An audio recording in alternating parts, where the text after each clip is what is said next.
Today is the last day of 2025. It's kind of hard to put into words, isn't it?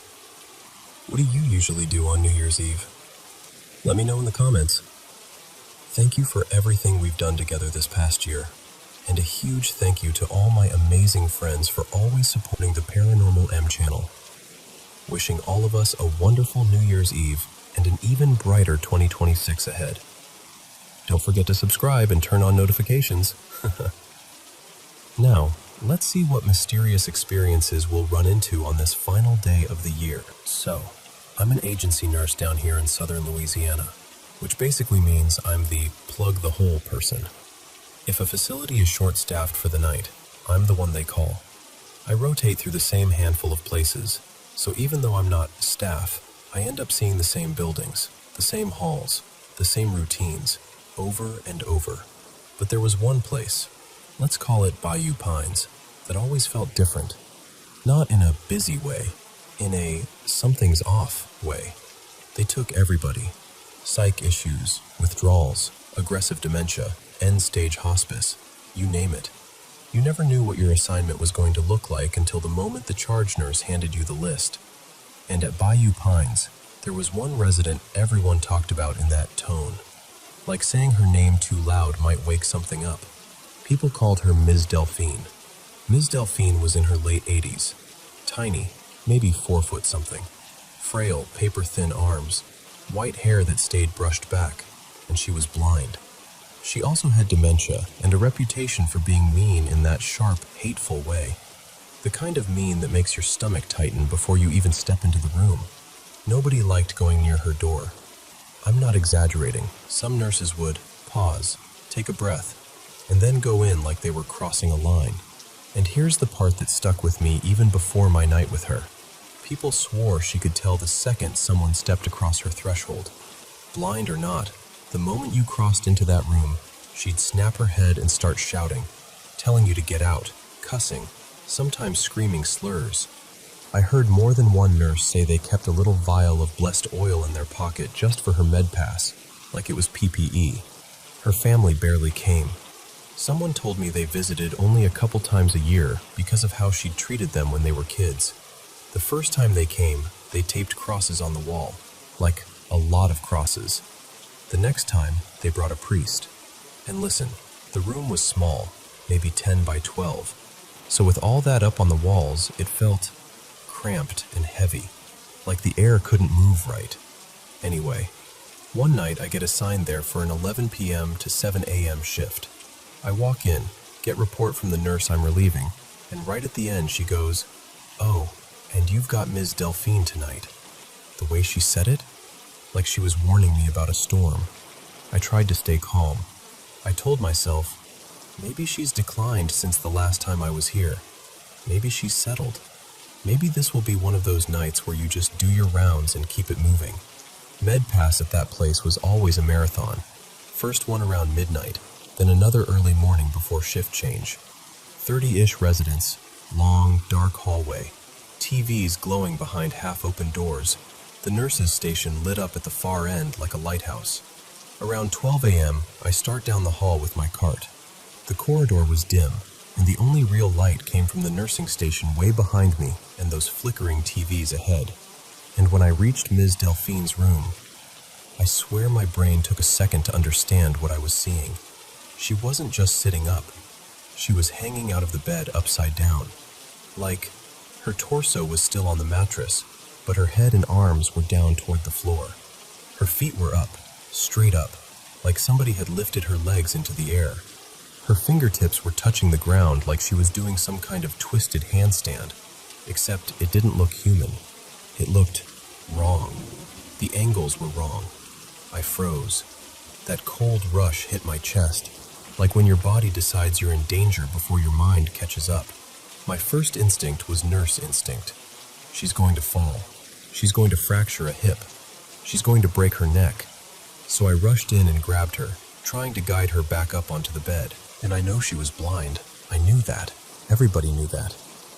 But she looked straight at me with this tight, ugly grin. Not a smile, a grimace.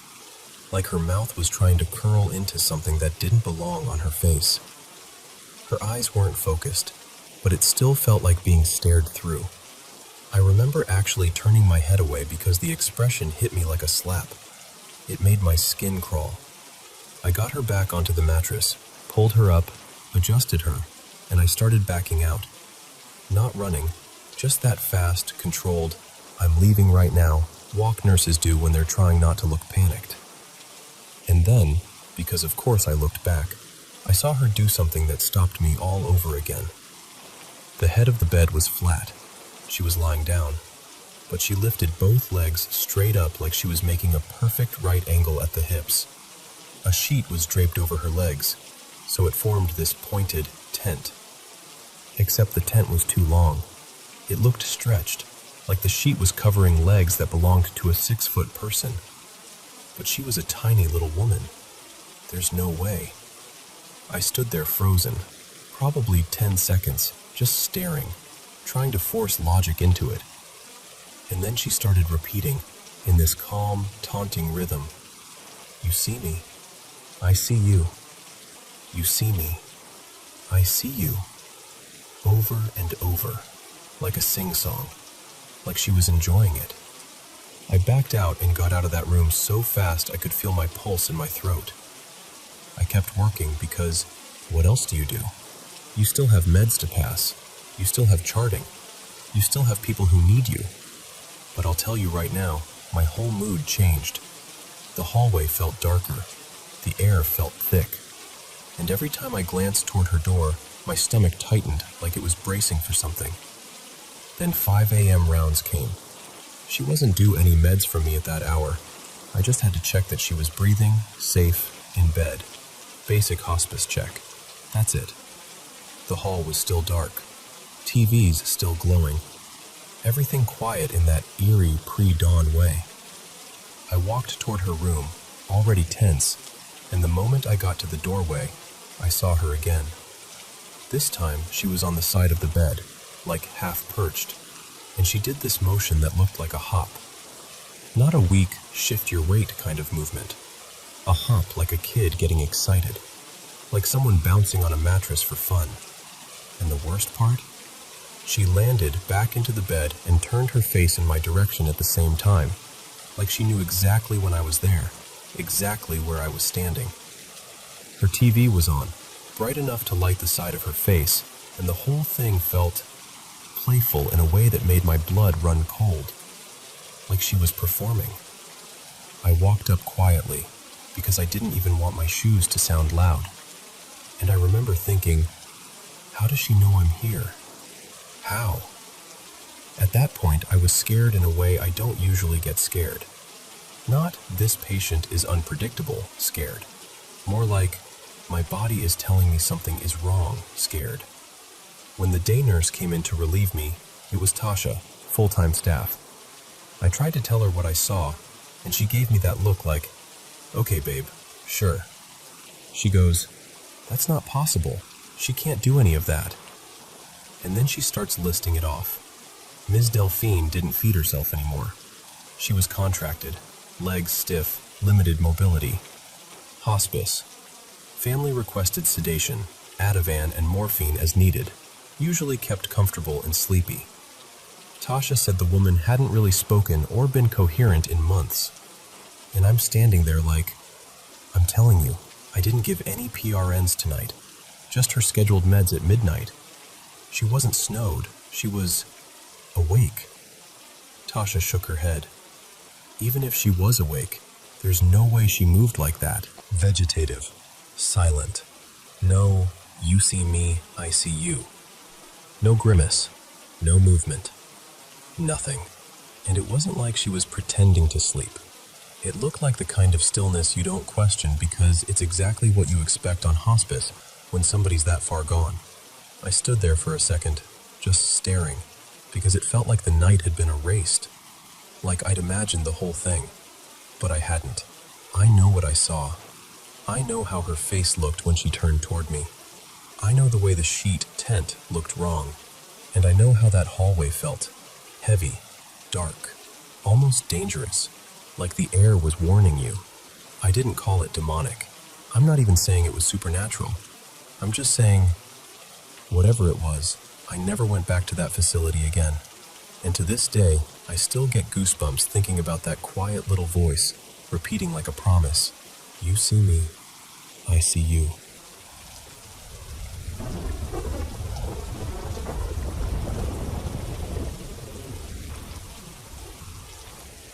So, this happened to me a little over a decade ago, back when I was in high school. I don't tell it often, mostly because I still don't know what to do with it. I'm not even trying to make it sound bigger than it was. I just remember it so clearly, and I've never been able to land on a clean, satisfying explanation. I was 16 at the time, somewhere in the middle of the school year, and for context, I've always been a light sleeper. As a teenager, I dealt with sleep paralysis on and off, and sometimes those weird, half-awake auditory hallucinations, like your brain is trying to dream while you're sitting up and listening. So I'm used to my own mind being unhelpful at night. But what happened that night felt different, too structured, too physical. The only other maybe paranormal thing I'd ever experienced was when I was younger, sleeping over at my friend Tyler's place. I woke up and saw something in the hallway that was darker than the darkness around it. Like the unlit room had somehow produced an even darker shape. It looked almost human, with arms stretched out, and it was moving them up and down like it was waving or stretching.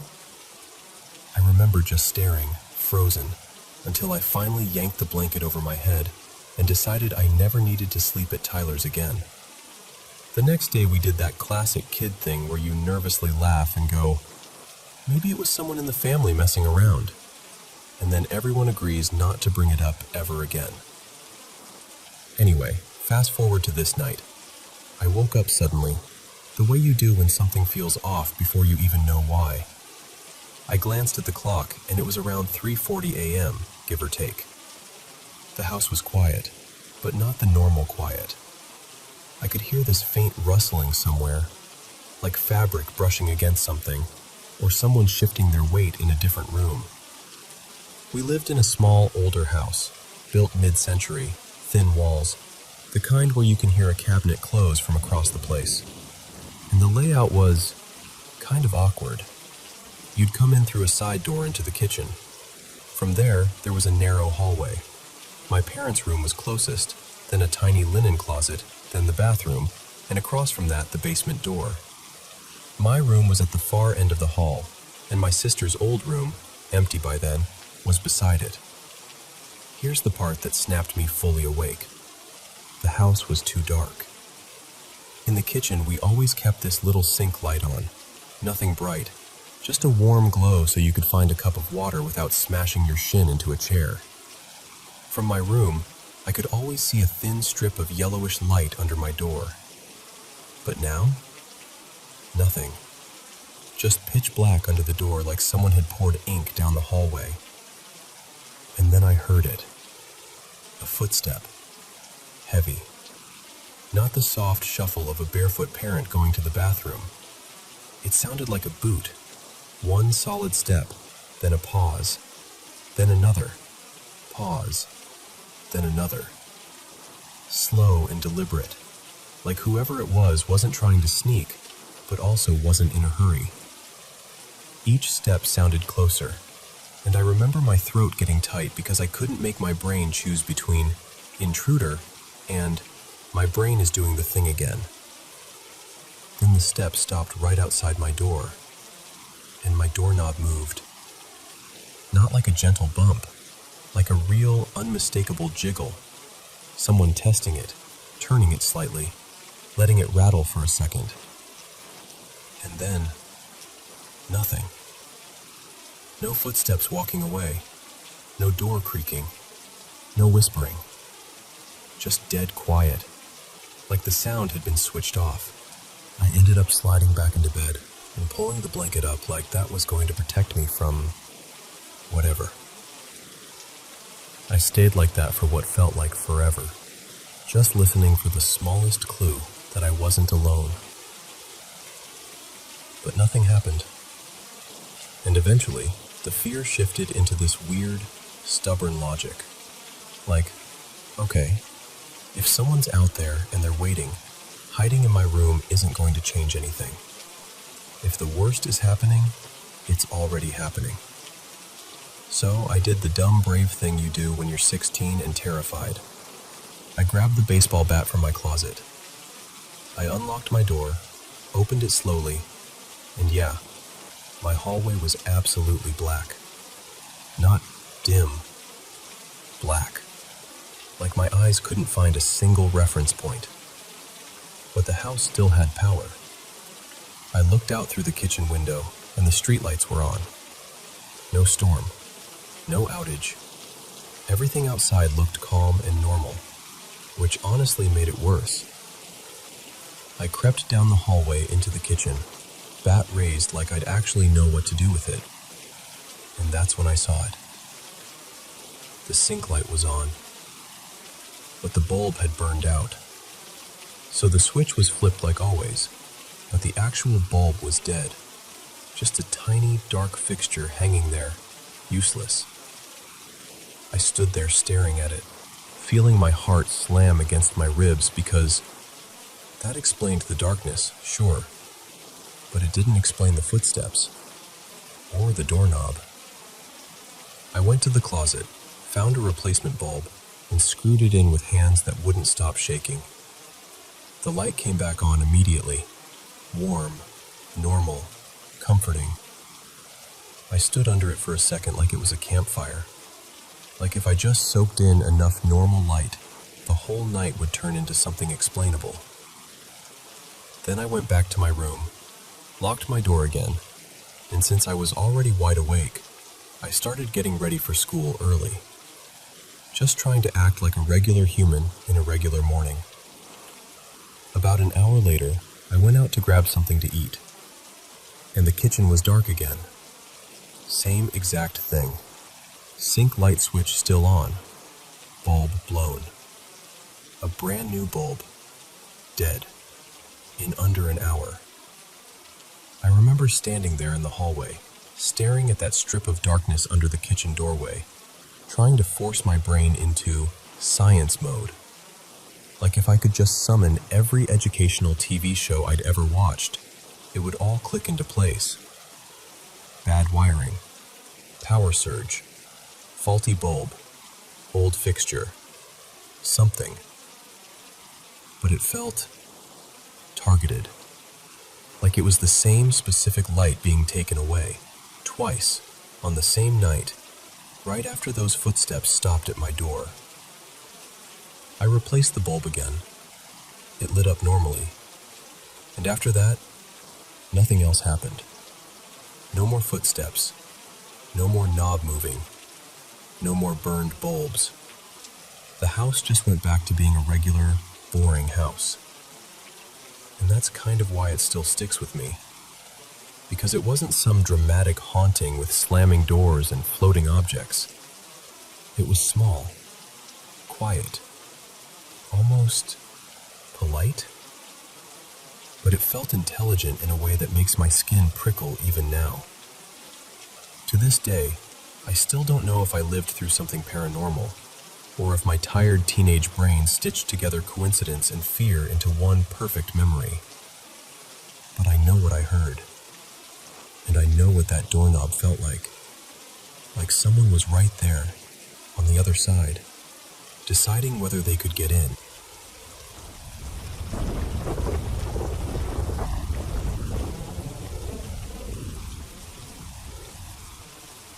Alright, so I've got two quick stories that still stick with me, even all these years later. And I mean stick with me in that way where you'll be doing dishes one day, and suddenly your brain goes, "Hey, remember that?"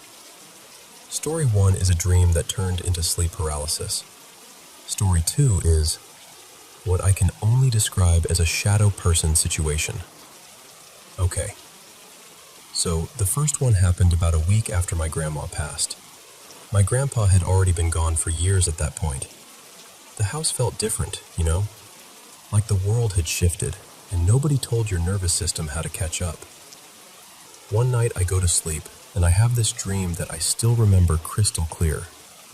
I'm riding in this van with a couple friends, like, just normal chatter, normal vibes. And then I look out the window and I realize, wait, we're in Florida. Specifically outside my grandparents' condo, like the exact place from when I was a kid. And I'm like, hey, pull over, drop me off right here. I'm gonna go see Grandma. So I hop out, walk up to the door, and I knock. The door opens, and there she is. Not like a ghost, not like a spooky version of her, just her. Warm, familiar, totally real in the way dreams sometimes feel real. She smiles, says how happy she is to see me, and she hugs me. Like that tight, safe hug where your shoulders finally unclench. I step inside and there's this narrow little hallway, and at the far end there's a couch and a big mirror. One of those mirrors that makes the space feel longer than it is. We sit down on the couch together. At first, she's smiling, and then her whole face changes, like someone turned off the lights behind her eyes. Her smile drops into a frown and she says, really softly, "He came and took me." And I remember going, "What do you mean he came and took you?" And she starts crying. And in the dream, I start feeling scared, but it turns into anger too. Like protective anger. Like, who do you think you are? Whoever you are. So I push again. "Who came and took you?" And she looks at me like she's afraid to say it, and she goes, "You know he watches you, right?" And I'm like, "Excuse me? Who the hell is watching me?" My stomach just drops. That dread feeling hits, like your body knows something before your mind catches up. And she says, still crying, still calm somehow, "He's watching you right now." Then she lifts her hand and points at the mirror. And in the mirror, I can see the hallway behind me, the one I just walked down. And then I watch this man just step out of the wall. Not like the wall opens, not like a door appears. He just emerges, like the wall is made of smoke and he's walking through it. He's middle-aged, tall, wearing this old-fashioned hat, like a fedora style, long coat, and he's holding a cane. And the weirdest part is, he looks like my grandfather, but not how I knew him. Like a younger version. Same shape to the face, same vibe, but it's not comforting. It's wrong. He pauses for half a second and turns his head, and I swear, he looks right at me through the mirror, like he knows I'm watching. Then he keeps walking, and goes into the opposite wall and disappears the same way he came. I whip my head back to my grandma, and her face goes totally neutral, blank. But there are tears still running down her cheeks like her body is still reacting, even if her expression isn't. And right then, I wake up. Except I don't wake up. I'm awake, but I can't move. At all. No arms, no legs, no turning my head. Nothing. I try to call out for my mom, like actually yell, and nothing comes out. I can't speak. I can't even get a sound. It feels like forever, but if I had to guess, maybe 8 or 9 minutes? Something like that. And then finally, suddenly, it breaks. Like my body gets control again, and I can move. For a long time after that, I told myself it was my grandpa coming to get my grandma. That was the story my brain wanted to believe because it felt easier, familiar. But later, years later, I started reading about sleep paralysis and all those shared experiences people describe. And then I saw it. The Hat Man. This figure people talk about seeing during sleep paralysis. This tall man in a hat, sometimes with a coat, just watching. And that messed me up, because it matched my dream so closely that it made my skin go cold. And what's even creepier, recently I was scrolling through old paintings online, just aimless late-night browsing, and I stumble on this one piece that makes me freeze. Because it looks like him. That silhouette. That shape. And when I read about the painting, the artist basically said he painted it because the figure kept showing up in his dreams, like he was being haunted by it. So yeah, that's story 1. Now story 2. This was about 10 years later. I was living in a house with a couple friends. I had the basement room. Down there was this small hallway, washer and dryer, and then the basement door. A few days after moving in, I wake up in the middle of the night and I check the time. 4:47 a.m., or close to that, like right around there. I'm half asleep, so I shrug it off, roll over, go back to sleep. Next night, same thing. I wake up, check the time. Right around 4:47 again. By the third night, I'm annoyed. I'm like, is someone coming downstairs? Doing laundry before work? Slamming something? So I ask my roommate, my buddy Marcus, if he's been heading down there early. He's like, nope, not me. All right. So the next night, I wake up again at the same time. And this time, when I open my eyes, I see something at the opening of that hallway. And I don't even know how to describe it without sounding ridiculous, but it's like a void. Like a human-shaped patch of darkness that's somehow darker than the rest of the dark. Like it's not absence of light, like it's something absorbing it. It doesn't move. At first I'm confused. My brain is trying to make it into a coat on a chair or a pile of something. But then I feel it. And the feeling is what makes it real. It feels angry, heavy, like an angry male presence, like the air has pressure to it. So I do the obvious thing. I sit up fast and turn the light on. Nothing. The hallway is empty, everything normal. Next night, same wake up, same time. But now it looks more defined, more humanoid, and it's just slightly closer. Now I'm actually scared. Light on, nothing. And at this point I'm like, okay, there's something in this basement, or my brain thinks there is.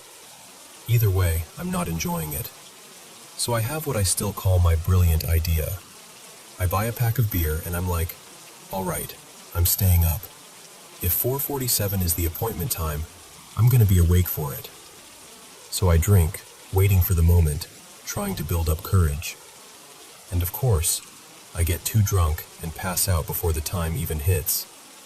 But I still wake up at 4:47, and I'm still drunk, like woozy, heavy, bold in the dumbest way. And it's there again. I can see it, and I can feel that same angry presence. So I stumble up and I start talking to it like I'm in a movie, like I'm some priest in an exorcism scene, even though I'm not religious at all. And I'm slurring something like, "You're not welcome here. This isn't your house anymore. You have to go. You need to go toward the light." I turn all the lights on and I pass out again, but this time it's different. There's still a figure, still like a human-shaped darkness, but it's not tucked in the hallway. It's right at the end of the couch where I'm sleeping. And the weird part? I'm not scared, because the feeling is completely different. It feels loving, gentle, calm, like the opposite of the heavy anger from the nights before. And if I had to put a label on it, it felt like feminine energy, like someone checking on me, not threatening me. And after that night, it stops. I never wake up at that time again. Not like that. Not in that house. Not with that pattern. And yeah, those are my two stories. I still don't know what they mean. I don't know if they were grief, stress, sleep paralysis, coincidence, something paranormal, or some weird blend of all of it. But I'll tell you this, I've thought about them for decades. And even now, when I wake up in the dark and the room feels just a little too quiet, part of me still expects to see something standing in the hallway.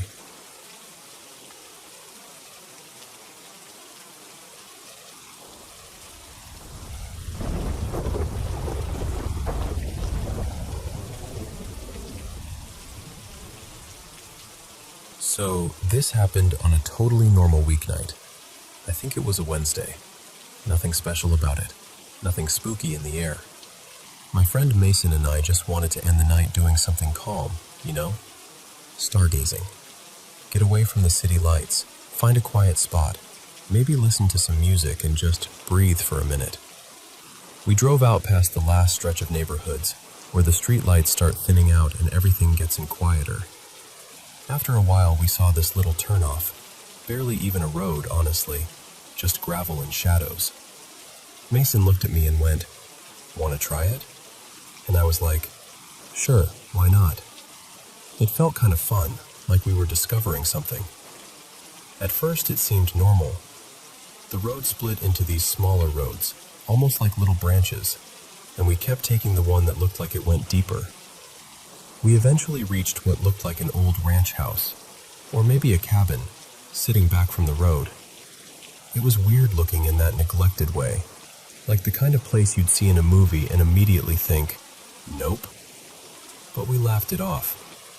Probably just someone's property, old and falling apart, whatever. But then, the vibe changed. We started noticing these little signs and number markers along the road, and I swear they were counting down, like we were going the wrong way. Like this was supposed to be an exit, not an entrance. And the trees were getting thicker, closing in. The road felt narrower. The darkness felt heavier. I checked the map and it said we were like 5 minutes from the end of the road. Easy. Except it just kept going. 10 minutes. 15. It felt like the road was stretching itself out, like it didn't want to end. And the more we drove, the more my stomach started doing that sinking thing, like when your body realizes something's off before your brain can explain why. Finally, I said, "Okay, turn around, now." And Mason didn't argue. He just nodded, like he'd been waiting for me to say it. So we turned around, and 3 minutes into heading back, the car started moving like it had a mind of its own. I'm not kidding. Flat road, no slope, no wind pushing us. The engine wasn't revving or anything. It was just rolling, steady, like it had been set on cruise control, except Mason wasn't touching the pedals. I didn't believe it at first, like I actually laughed, because it sounded insane. So Mason, to prove it, lifts both feet up and puts them on the dashboard. Just casually, like, "See?" And the car keeps going.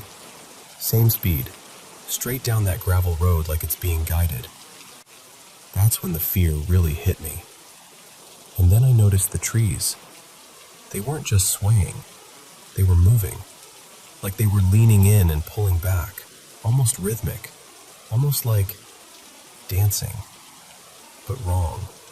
Too deliberate. The air was still. There wasn't enough breeze for that kind of movement.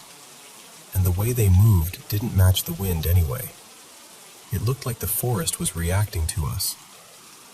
Neither of us was talking much at that point. Just these little half sentences. Like, "Do you see that?" And, yeah, I see it." When we finally got close to the entrance of the gravel road, we saw lightning. Except it wasn't the normal white-blue kind. It was this strange mix of yellow and deep orange, almost like the sky was flashing with fire.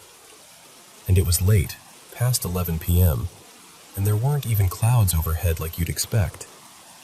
The moment we reached the paved road again, it was like the pressure in the car popped. Like stepping out of a room where someone had been quietly watching you. We both exhaled at the same time. We even laughed a little, like we'd been holding our breath for 20 minutes straight, but we didn't. Because as soon as we got onto the highway, that same sick feeling came back, stronger. Like our instincts were practically yelling at us, "Go home, don't keep looking, don't push it." So we turned around and headed back toward the city. And that's when things got even weirder. Out of nowhere, a car shows up behind us. And when I say out of nowhere, I mean it. 2-lane road, no side streets, no driveways, no intersections for miles. 1 second it's empty behind us, The next, there's this pale-colored sedan right on our bumper. So close I could barely see its headlights in the mirror without them blasting into my eyes. It rode us like that for what felt like forever, probably 10 minutes. We sped up to get distance. It sped up too. We slowed down. It stayed right there. No honking, no passing, just glued to us, like it was hurting us. My hands were gripping the door handle. Mason had both hands locked on the wheel. We weren't even playing music anymore, just silence and the sound of tires on asphalt. And then, we crested this small hill. The headlights dimmed, just slightly, and then the car was gone. No turnoff, no brake lights, no pulling back, nothing. Just empty road behind us. I felt my stomach drop so hard it was like I'd missed a step. Not long after that, we passed this older guy on the shoulder with a broken-down electric SUV, hood up, trunk open, standing there like he'd been stuck for a while. But he didn't have hazards on. No flares, no phone light, just standing in the like he was waiting. And by then we could already see the distant glow of the city, so it wasn't like we were in the middle of nowhere anymore. But it still didn't make sense. We finally got home, and we just sat there in the driveway for a minute, staring at the dashboard like we needed proof we were back in reality. We talked through it, over and over, trying to make it make sense, trying to turn it into something funny. But I didn't sleep. Because earlier on the gravel road, I'd taken a quick video, just a few seconds, mostly to capture how dark it was and how the trees looked. I didn't even think about it at the time.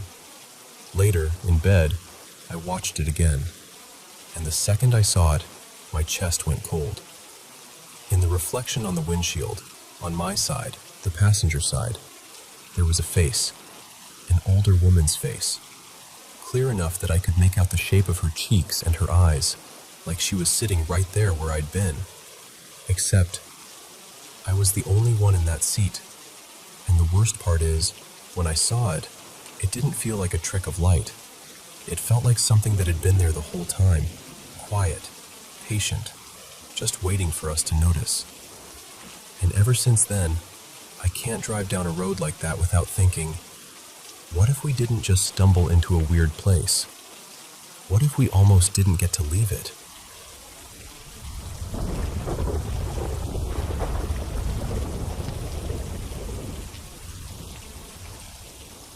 You know what's weird? There was this stretch earlier this year where I started feeling like, I don't know how else to say it, like I was being watched. I take care of my mom. She lives upstairs in this older apartment building, only 8 units total. The 2 end ones are kind of like townhouses, and the others are regular apartments all connected in the same long building. My mom's place is Unit 5, and it's been home for long enough that we know what normal sounds like. Pipes, creaks, the usual settling.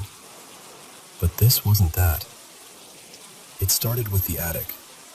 Not every unit can even get up there. Only a few of them have attic access. My mom's is one of them. And for weeks, it was like clockwork. Every single night, always late. Somewhere between about 10:45 p.m. and 3 or 4 in the morning, I'd hear movement above us. Not a little scurry, not a random pop, actual footsteps. Shifting. The kind of sound that makes you stop breathing for a second because your brain goes, wait, that's weight. And I'm telling you, I'm not someone who jumps at every noise. These apartments are old, sure, but this was too consistent, too timed. Then I noticed something that made my stomach drop. The attic opening, the little panel in the ceiling, looked different, like it had been nudged out of place. My mom and I haven't touched it. We have no reason to. We don't store anything up there, and honestly, it's creepy enough without adding dust and darkness to the mix. But it wasn't just the panel. There are these bolts and fasteners along the roofline, and a couple of them looked slightly pushed in, like the roof had taken pressure from above. And I know that can happen when someone heavy moves around up there, because years ago, I climbed into an attic in my aunt's building, and she pointed out the same thing. The bolts were pressed down in the exact spots where I'd stepped. It left a little tell, like proof. So when I saw that same kind of sinking above my mom's ceiling, my mind went, okay, someone's been up there. And the thing is, it wasn't just the attic. Sometimes, when the apartment was quiet, especially if I was alone, I'd hear people talking. Like low voices, muffled, but close. And the creepiest part? It always sounded like it was coming from my little sister Mariah's old bedroom. Except Mariah is almost never home. She's always out. Friends, trips, staying with her boyfriend, whatever. So I'd hear it, and I'd do the normal thing, right? I'd call her name. I'd walk over and open the door, ready to tell her she scared me. And every time, the room would be empty. No TV, no phone speaker, no one. Just silence. Then the sleep stuff started. This part is hard to explain without sounding dramatic, but it felt like my body was betraying me. There were nights where I'd doze off on the couch for just a minute, like one of those I'll rest my eyes naps, and I'd slip immediately into this dream that didn't feel like a dream. Everything looked exactly like it did when I fell asleep. Same room, same shadows, same couch under me. It was like I never left the moment. And in it, something I couldn't see would come at me. Not like a jump scare horror movie thing, more like a presence, a force. I'd feel this heavy pressure, like something pinning me down. My chest would tighten. My whole body would get that sick, warning feeling, like your instincts are screaming but your muscles won't move. And the worst part? I'd know I was asleep. I'd be thinking, wake up, open your eyes. But my body wouldn't respond. I remember thinking, is this what people mean by astral projection? Except it didn't feel mystical or peaceful. It felt wrong. Like I was stuck in the exact same room, but something else had access to me there. But there was one night, just one, that scared me more than all the others. I fell asleep the same way, and it happened again. Same couch, same room, that same trapped feeling. Except this time, I wasn't alone in it. There was a figure standing a few feet away from me. Tall, too tall for the space to feel normal. And it wore something like a hood, the way a cloak hangs when someone is trying to hide. I couldn't see a face. Not because it was shadowed, because there was nothing there. No eyes, no nose, no features, just darkness, like someone had cut a hole where a face should be. But I saw the hands. That's what I can't shake. The fingers looked thin and too long, like bone with just enough skin to cling to it. Dry, almost dehydrated. And the nails were pointed, longer than they should have been. Not sharp like a knife, but sharp like something that's never been cut and has no reason to be normal. I remember trying to scream, but nothing came out. And I was fighting so hard to wake up, because I could feel it watching me like it knew I couldn't move. And then I finally snapped awake. I was sitting up, breathing like I'd been running. The room was the same as the dream, which almost made it worse. No dramatic change, no relief music. Just me on the couch in the same apartment, with that sick feeling still crawling on my skin. After that, I stopped seeing the hooded thing. Thank God. But I still don't sleep the same. I don't. And there's one more detail I can't ignore. In my mom's kitchen, on the ceiling, this mark appeared that looks like a child's handprint. Like a messy little smear, almost like a kid had food on their hands and dragged it across the ceiling. The timing was what got me. I'd helped my mom clean the walls a few days earlier, and then, days later, this shows up out of nowhere. It shouldn't be there. It wasn't there before. And I know how this sounds. I know people are going to say, maybe it's moisture. Maybe it's the building. Maybe you're stressed. And sure, maybe. But when you're the one hearing footsteps over your head at the same hours every night, when you're the one opening doors to empty rooms after hearing voices, when you're the one waking up with your heart hammering because you just lived through a dream that felt like an attack, it's hard to shrug it off. It's hard to feel safe. And honestly, the scariest part isn't even what I saw. It's the feeling that whatever is happening, it already knows I'm paying attention.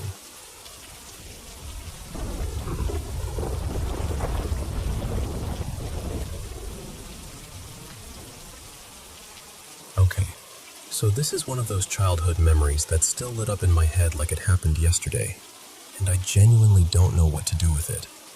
I was probably 7, 8, somewhere in that range, old enough to know what I was seeing, young enough that everything still felt a little dreamlike even when I was fully awake.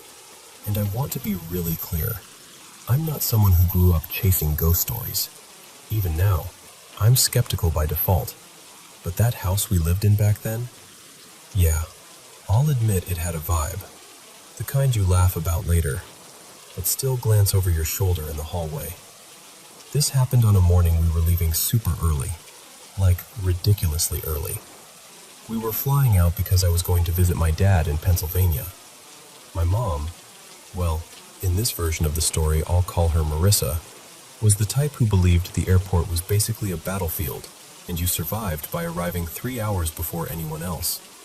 So it's maybe 3:30 a.m., something like that.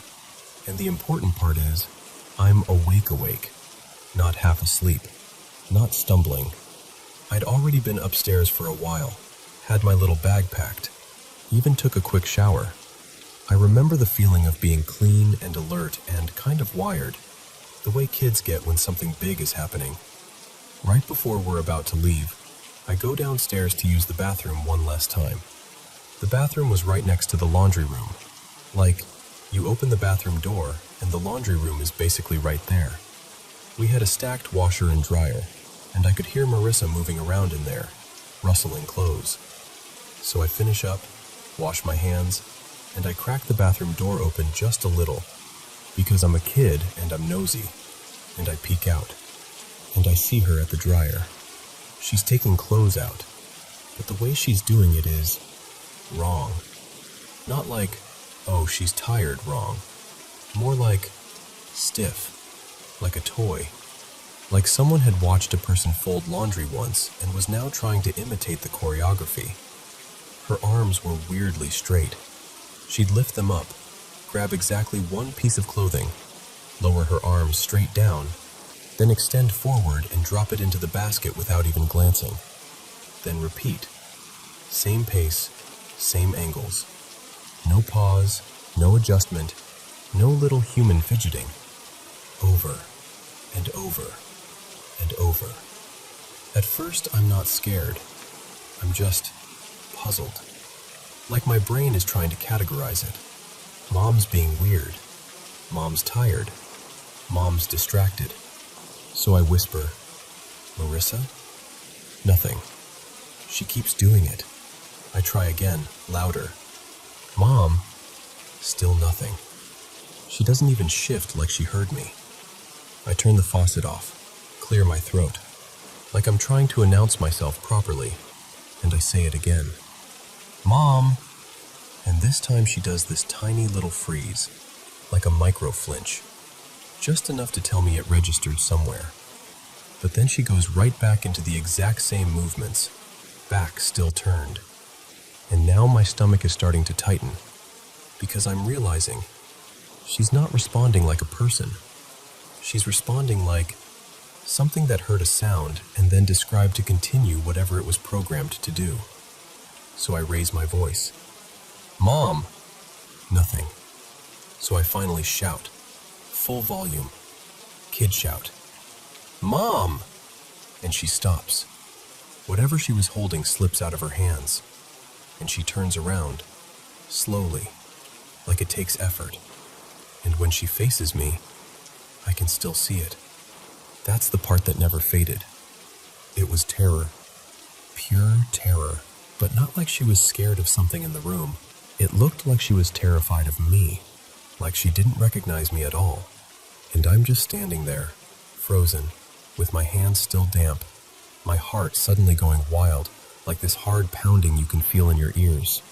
I remember thinking, why is she looking at me like that? What did I do? She doesn't say a word. She just pivots, stiffly, again with that uncanny marching thing, and she walks toward the back door that connected to the laundry room. It's winter, snow on the ground. She's dressed for inside, shorts, a thin t-shirt, and my kid brain is instantly like, she can't go outside like that. She'll freeze. So I run to the back door and yank it open, and outside, there's fresh snow. No footprints. Nothing. Like no one had stepped out there at all. Now I'm officially panicking, because for a second I think, she's leaving. She's going to the airport without me. I scream, just absolutely scream, "Mom!" as loud as I can.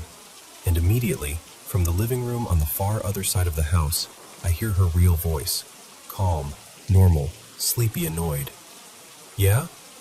From the wrong side of the house. And I remember whipping around so fast it almost made me dizzy, because there's no way she could have gotten over there without passing right by me. And there's no way she went outside without leaving tracks. And there's no way, two versions of her exist in two places.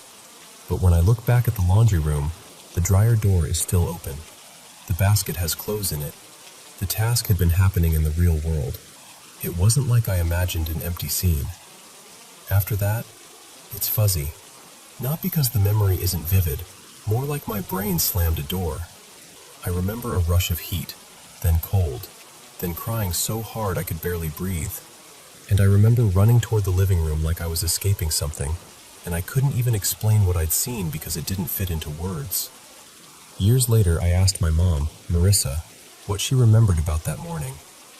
And she told me she did remember me running out of the laundry room crying, totally inconsolable, like something had seriously scared me. But she didn't remember anything happening that would explain it. She even said it stood out because I wasn't the kind of kid who made stuff up or scared easily. And that's it. That's the whole thing. So when I look at it now, I can admit there are a ton of possible explanations. Kid brain misidentification, stress, a weird dissociative episode, a half-dream state that somehow layered itself onto a real moment. But the problem is, I remember it too cleanly, too precisely.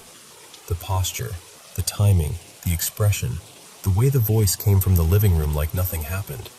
It's the kind of memory that doesn't feel like imagination. And I'm not even telling you this like, ooh, ghost story. It's more like, this is a file in my brain labeled unresolved.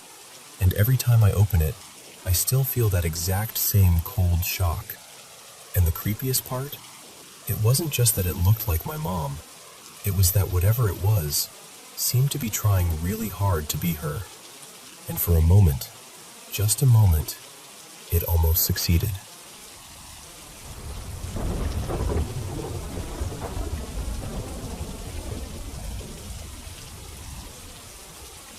So, I don't tell this story to freak you out.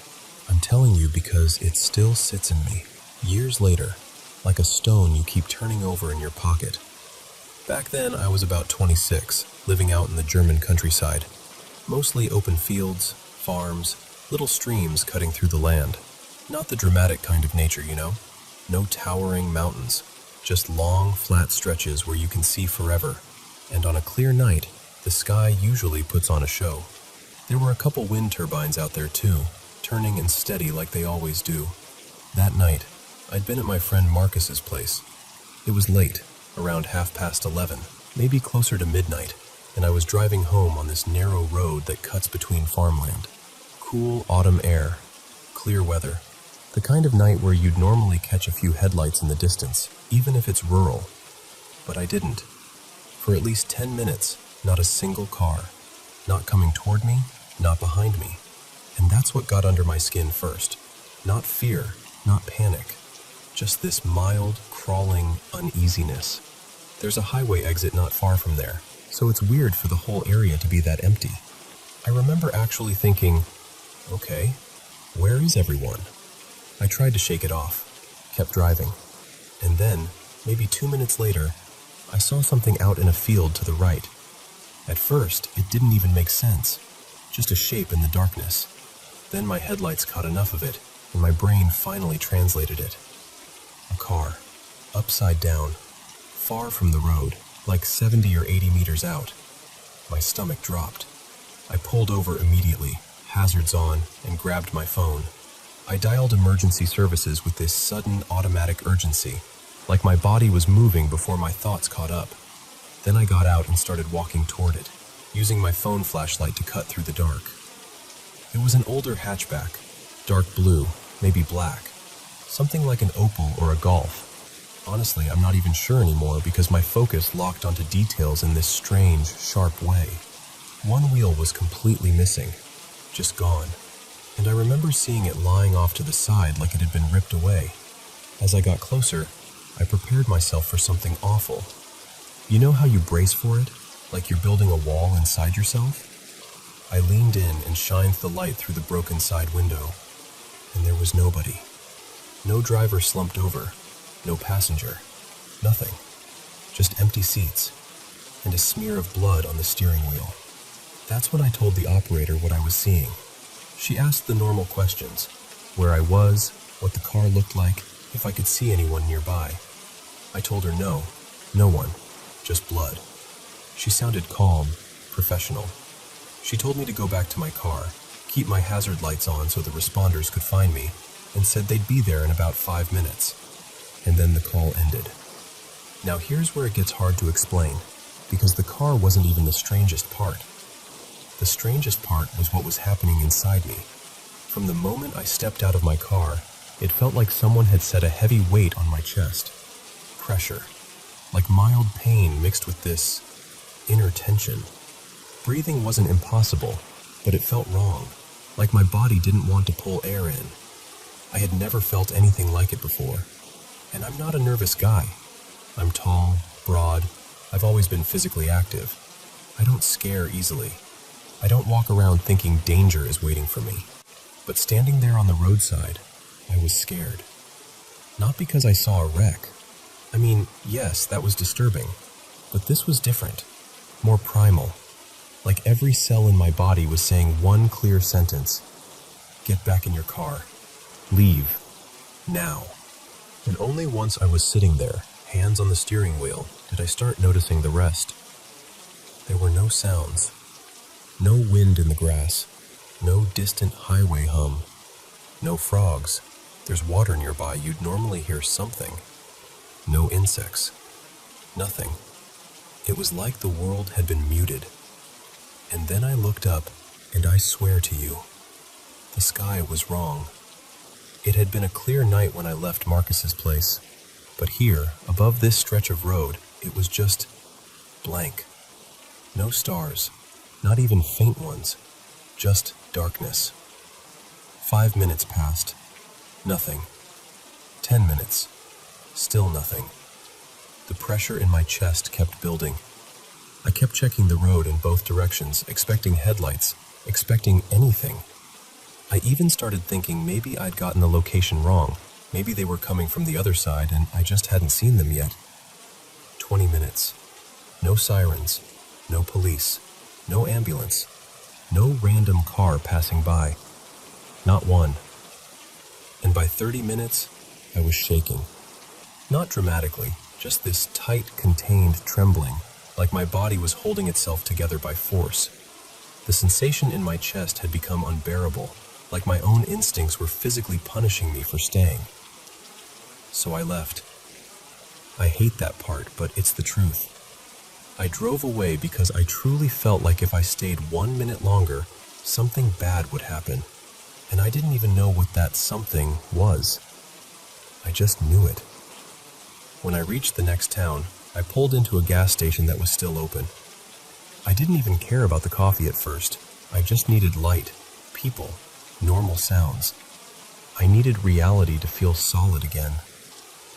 Her name tag said Nina, asked if I was okay, and I must have looked pretty rough because she kept watching me while she rang me up. I asked her if any emergency vehicles had gone by in the last half hour. She said no. And then she added, casually, like it was just a weird coincidence. Actually, there hasn't been much traffic at all for a while. She shrugged it off after that, but I couldn't. I stood there gripping this paper cup, feeling my hands finally stop trembling just because another human being was talking to me about normal things. I went home, exhausted, and slept like I'd been knocked out. But in the morning, it was still in my head. That feeling, that silence, that blank sky, the overturned car. So I got dressed, got in my car, and drove back to the spot. And there was nothing.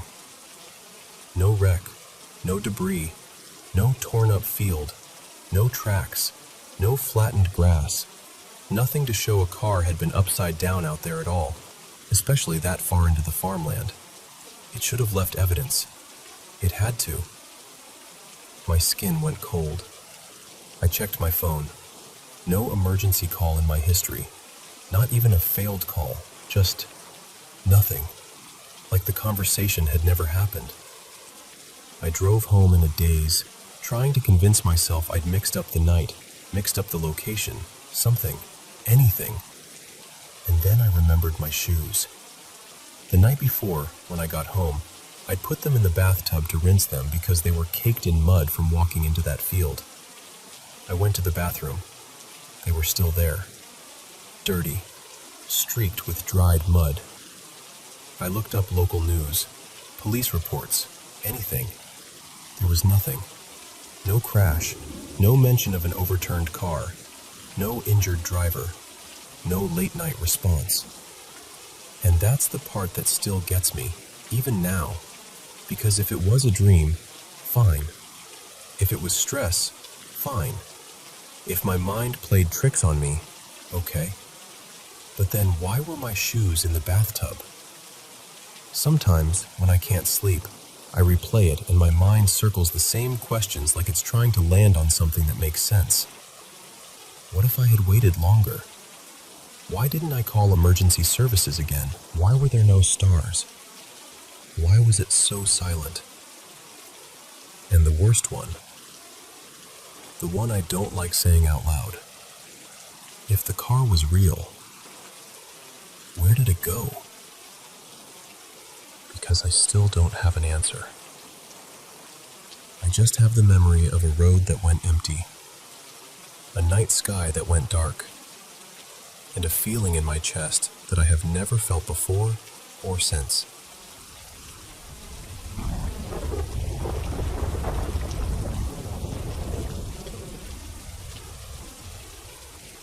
So, picture this.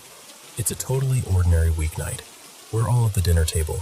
Me, my husband, the kids, plates clinking, everyone halfway focused on food and halfway on whatever story someone's telling. And then we hear it. Not like a gentle oops, not like something sliding off a counter. It was a sharp crack, ceramic on tile, with that ugly little echo you get in a stairwell. Immediately, my eyes snapped to the stairs, because the stairs are basically straight in my line of sight from where I was sitting. I see two pieces, two shards, bounce on the tile steps, like they were thrown into the space. And my first thought is, something fell from upstairs. Second floor, maybe third. Because that's what makes sense, right? So we all get up and walk over. And the second I'm close enough to really see the pieces, my stomach does this weird drop. They look familiar. The color, the thickness, the curve. And right there on the side table by the stairs is this little ceramic pot. An empty plant pot I've been meaning to move for weeks. It's sitting exactly where it always sits, like it's innocent. But the shards on the stairs look like they belong to it. At first, my brain refuses to connect it, because how does a pot break and shoot sideways? Like, what, did it decide to do a dramatic exit? But then we follow the trail. The path of those pieces is weirdly straight, like they traveled in a direct horizontal line from that side table, not from above. One of the shards had even slid under this tiny gap beneath a glass stair panel, like it had momentum, like it had been launched. We pick up the pieces, bring them back, and I swear to you, they fit perfectly into the pot, like a puzzle.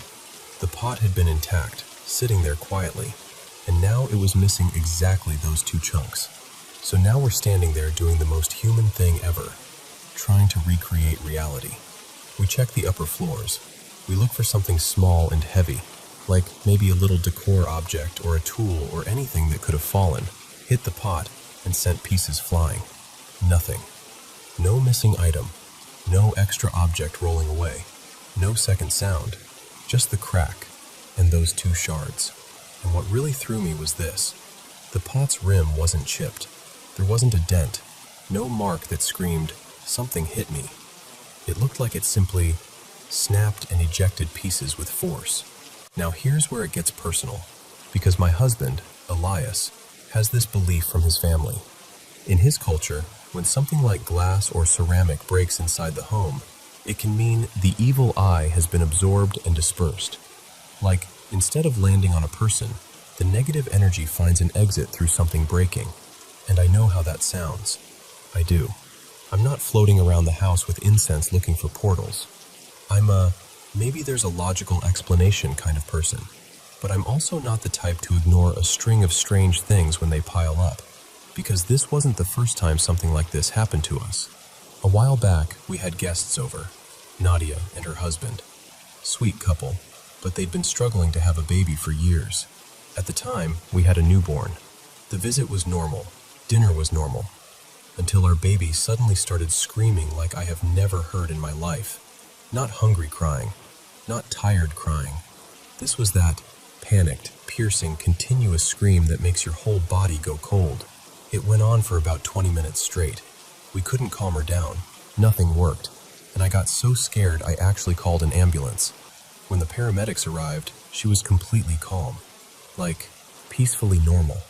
They checked her, reassured us, and left. Fast forward to now. I'm pregnant again. I'm visibly pregnant, like there's no hiding it anymore. And earlier today, I met up with a bunch of former coworkers, maybe 10 or 12 of them, people I haven't seen in a while. And it was one of those gatherings where everyone is happy for you, but the comments are a lot. Compliments, yes, but also the kind of admiration that feels heavy. Oh my gosh, you're glowing. I'm so jealous. I want that. You're so lucky you get to stay home right now. I wish I could be pregnant. And none of them said anything cruel. They were being kind. But it was that concentrated attention. Everyone staring, touching my belly, talking about what they want, what they miss, what they wish they had. And I remember leaving the meetup feeling oddly drained, even though nothing bad happened. Then we come home, we sit down for dinner, and the pot basically explodes sideways in the same room we're sitting in. So we call my mother-in-law, Miriam, because she fully believes in the evil eye, no hesitation. And she immediately goes, "That's what it is." Like it's the most obvious thing in the world. And I'm standing there thinking, okay, but if it's not that, what is it? And then, to make it even weirder, we remembered something else. A few days ago, our house cleaner, Roberto, left a broken clay ornament on the table to show us. I assumed he'd accidentally knocked it while cleaning. No big deal. Stuff breaks. Life happens. But when we told him about the pot today, he looked genuinely unsettled and said, "No, I didn't break that ornament." He said he found it already cracked the last time he cleaned, like it had a piece missing before he even touched it.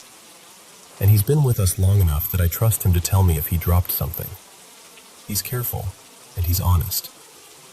So now I've got multiple breakages with no clear cause, and this one, the pot, didn't just break. It threw pieces. And that's the part that keeps replaying in my mind. The trajectory, the force, the fact that my eyes were on the stairs and I didn't see anything else fall. So I'm here in this uncomfortable middle space where half of me wants to be rational. Temperature change, hairline fracture, pressure, vibrations, whatever. And the other half of me is like, okay, but why now? Why right after that meetup? Why does it feel like the house is reacting? And I'll be honest, I'm a little shaken.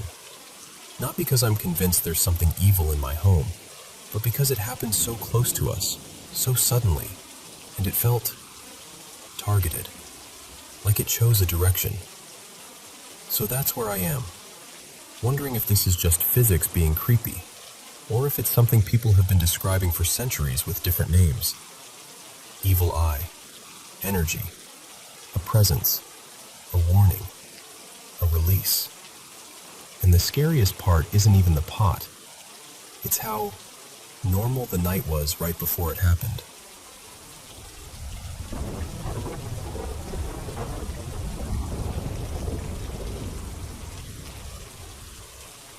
Okay, so fair warning, this is one of those topics that turns into a full-on rabbit hole the second you tug on it. I don't have clean answers yet. I just have a growing pile of patterns that won't leave me alone.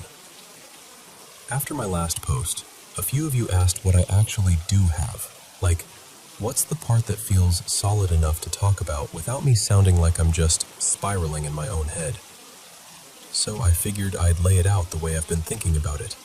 And maybe it'll spark a real discussion, instead of the usual ghost story back and forth. I originally started with what people call the brimmed man. And yeah, I'm choosing that name here on purpose, because the name changes depending on who you ask. But the image stays the same. He was the first entity I ever encountered. And what messed with me wasn't even my own experience at first. It was the fact that other people I knew had seen him too, years before I ever said a word about what happened to me. Like, they brought him up casually, the way someone mentions a weird, recurring dream. And I remember thinking, wait, you too? Once I started digging, it got unsettling fast. I've collected a handful of older paranormal reference books over the years, some of them dusty, some of them newer, and almost all of them mention some version of him. And then you go online, and it's like stepping into a crowd that's been talking about the same thing without realizing it. Podcasts, forums, documentaries, whole Reddit threads where thousands of people are basically describing the same silhouette. For a long time, I sat with all of that and didn't know what to do with it. And then I had an experience with something else. Something people in different places call the ceiling drifter, or the crawl thing. And honestly, if you want to fall down the deepest part of the rabbit hole, start there. Go watch a few random episodes of any ghost hunting show. Doesn't even matter which one. Pay attention to how often some location reports a crawler, a creeper, a thing in the corner, whatever the label is. Then listen closely to the descriptions, because once you notice it, you can't unnotice it.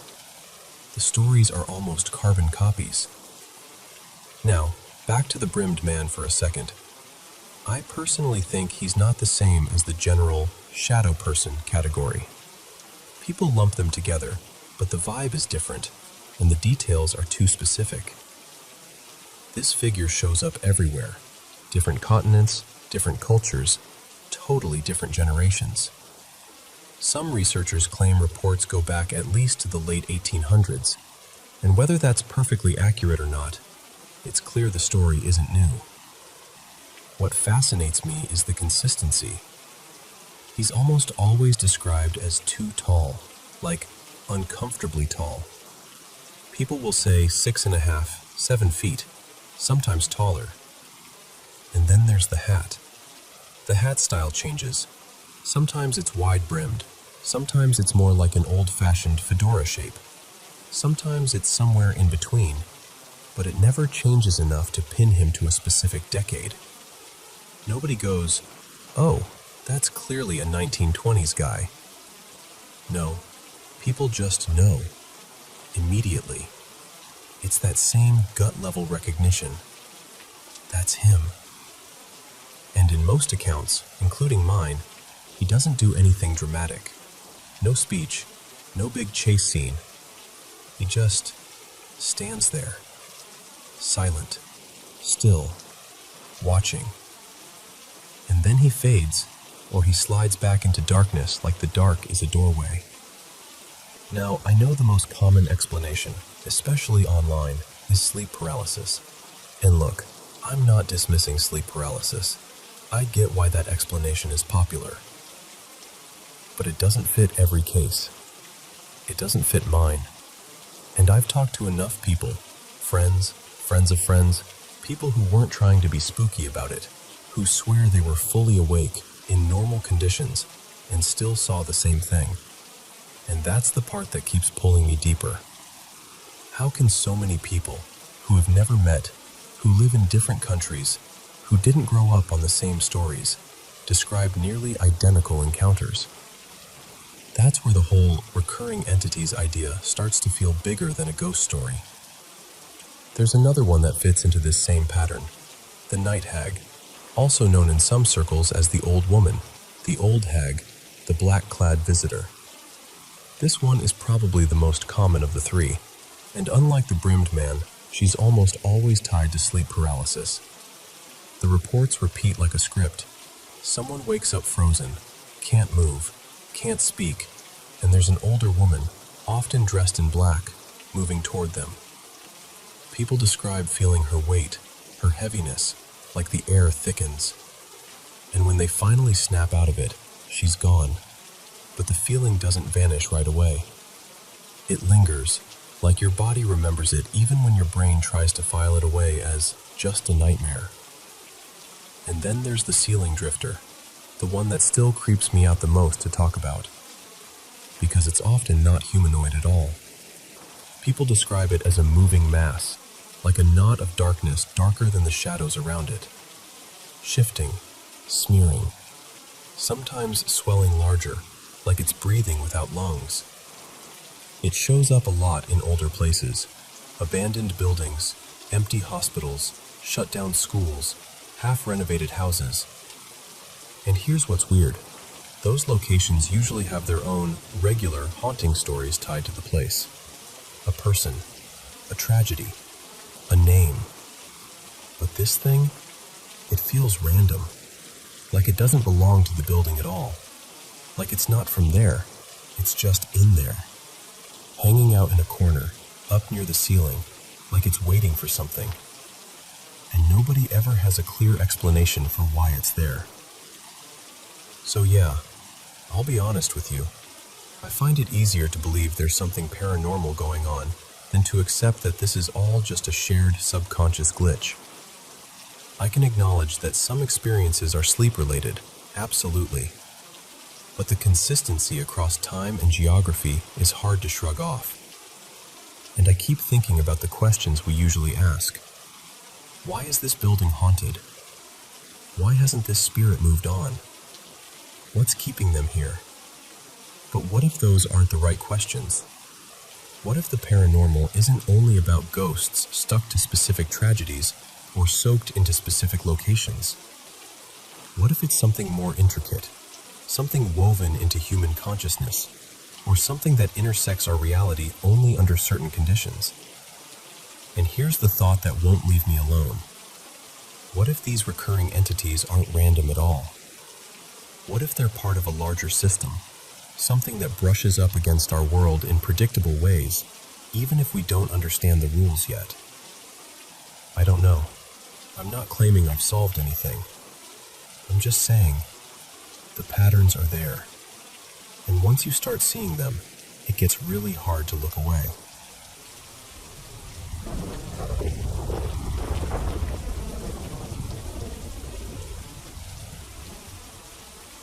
So, about 5 or 6 weeks ago, I had one of those experiences that makes your stomach drop, in your own home of all places. We live in a standalone house, no shared walls, no upstairs neighbors, nothing like that. Normally, it's not even quiet here, My mom, my sister, our 2 dogs, and a couple cats keep the place feeling busy and lived in. But that night was different. My sister was out staying with her partner, so it was just me, my mom, and the pets. I'd come home from work pretty wiped out, and all I wanted was a hot bath. I went upstairs, ran the water, and finally sank in. Like that first exhale where you can feel your shoulders unclench. And then the silence got interrupted. I heard footsteps on the main staircase. Not light ones either. Slow, heavy, purposeful.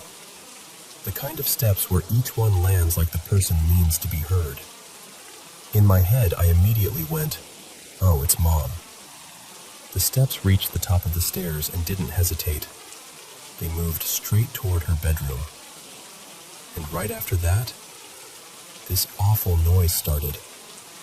Her big mirrored wardrobe, those heavy sliding doors on a track, started getting thrown around. Not gently opened, not a little rummaging. It sounded like someone was yanking the doors hard and slamming drawers shut over and over, like they were angry or in a panic. The impact was so forceful it felt like it vibrated through the floor. Still thinking it was my mom, I called out, "Hey, can you bring me a towel? I forgot one."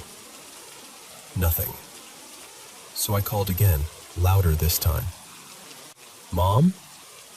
And then I heard her, faint, from downstairs, like she had to raise her voice to reach me. "I'm in the kitchen." I swear, my whole body went cold.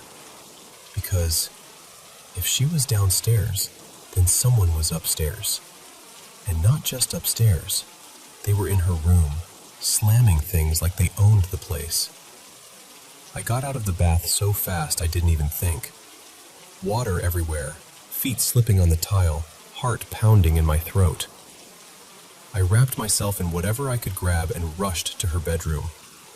I flipped on the light and started checking everything. Behind the door, the corners, the closet space, even behind the big mirrored sliding panels. I was half expecting to find someone crouched in there holding their breath. But the room was empty. And here's the part that still gets me. The wardrobe doors were perfectly closed. The drawers looked normal, neat, like nobody had touched a thing. I just stood there for a second, trying to make my brain make it make sense. Like maybe I'd imagined it. Maybe bath water in your ears does weird stuff. Maybe I dozed off for a second. So I went downstairs, still shaking, and asked my mom, carefully, if she'd heard anything. She looked at me and went, completely serious, "Yeah, I thought you were stomping around upstairs." That confirmation is what really messed with me. Because if it was only me, I could explain it away as a tired brain, or plumbing sounds, or the house settling, or literally anything. But we both heard it. The heavy steps, the violent slamming, in a detached house, with no one else home. I don't walk around thinking my place is haunted or anything. It's not like it's a constant thing. But every couple of years, something happens that's just too big to shrug off. Then everything goes quiet again for a long time, like nothing ever happened.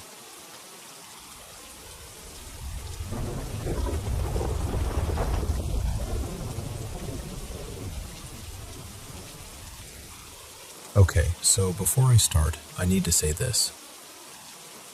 I remember weirdly little about that vacation. I was around 10, and I've always been the kind of person who forgets defects fast. But 2 moments from that trip have stayed so sharp in my head that it honestly feels like they've been waiting for me in the dark ever since. This was in Puerto Rico, right around New Year's. My dad, Marco, decided we should rent this small place outside of town for a long weekend. That wasn't totally unusual for us back then, but I was thrilled. I've always loved long drives, the kind where you're half asleep in the back seat and the world feels big and safe and full of possibilities, you know? I remember messing around with my little brother Nico, annoying my sister Elena, the usual kid stuff. Nothing dramatic. When we finally got there, the outside of the rental was actually pretty, like postcard pretty. Lots of plants, warm air, that soft glow everything gets near the coast. Inside, it felt cozy too. Nothing screamed danger or haunted or anything like that. For a few minutes, it was just a normal family trip. And then I looked toward the kitchen. The kitchen had this little counter, almost like a breakfast bar, that made kind of an open window into the room. There was the main doorway, and then that counter opening, and behind the refrigerator there was this narrow slice of shadowed space. And in that shadow, I saw it. I'm trying to describe this in a way that doesn't sound like I'm just telling some cheesy, scary story, but I swear I'm not exaggerating. It was hunched, like it didn't quite fit in the room. From the way it was folded over and how high the ceiling seemed, I remember thinking it must have been 8 or 9 feet tall if it stood up straight. Its skin was this sick, rotten brown, wrinkled in a way that made it look wrong, like meat that shouldn't exist anymore. And where its arms should have been, there weren't arms. Just these long, thin stubs, like the limbs had been cut away cleanly and then covered over with smooth skin. Its torso was so thin I felt like I could see bone through it. Ribs, spine, all of it, like a stretched out shape of a body. But the worst part was the face. It was almost human, which somehow made it worse. Like somebody had taken a person's head and inflated it. Round and swollen, but still wrinkled like an elderly face. Its mouth was pulled back way too far, like a grin, but not a grin, and I could see gums and these yellow teeth that looked old and sick. And the thing is, I don't remember it having eyes, like there was nothing where eyes should be. But I have never felt stared at so intensely in my life. I froze, completely. I wanted to scream, I wanted to run, but my body didn't move.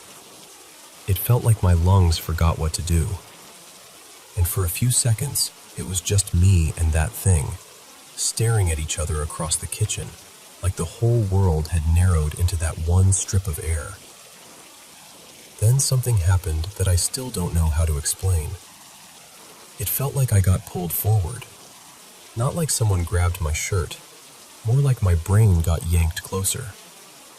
My vision turned foggy, like static on an old TV. And I heard this sound, like a song almost, but warped, distorted, like someone humming through a broken speaker. It only lasted a few seconds, 5, maybe 6, but it felt way longer. And then it was just gone. That first night, somehow, I still fell asleep. I was scared, yeah, but I told myself I'd imagined it, or I'd seen a shadow wrong, or my kid brain was being dramatic.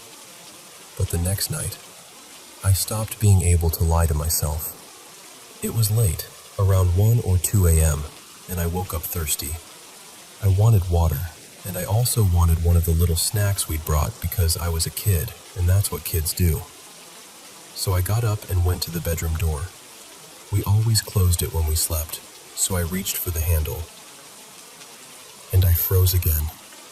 This time, it wasn't because I saw something. It was because I felt something. This wave of dread hit me so hard it felt physical, like being slammed in the chest. I remember thinking, super clearly, if I open that door, something horrible is going to happen to me. Not a vague worry, not nerves. It felt like a warning screamed straight into my bones. I got cold all over. My stomach turned. I felt so sick with fear I thought I might throw up.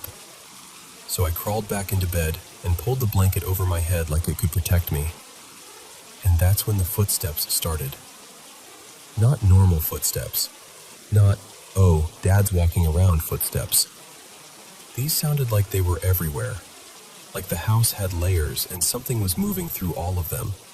Above me, below me, beside me, like it was walking inside the walls and the ceiling and the floor at the same time.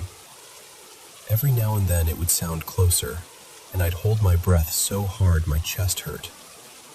My sister Elena slept in the other bed, right next to this small window, and somehow she didn't wake up at all, not even once. That almost scared me more, like whatever was happening wasn't allowed to touch her, or didn't care to.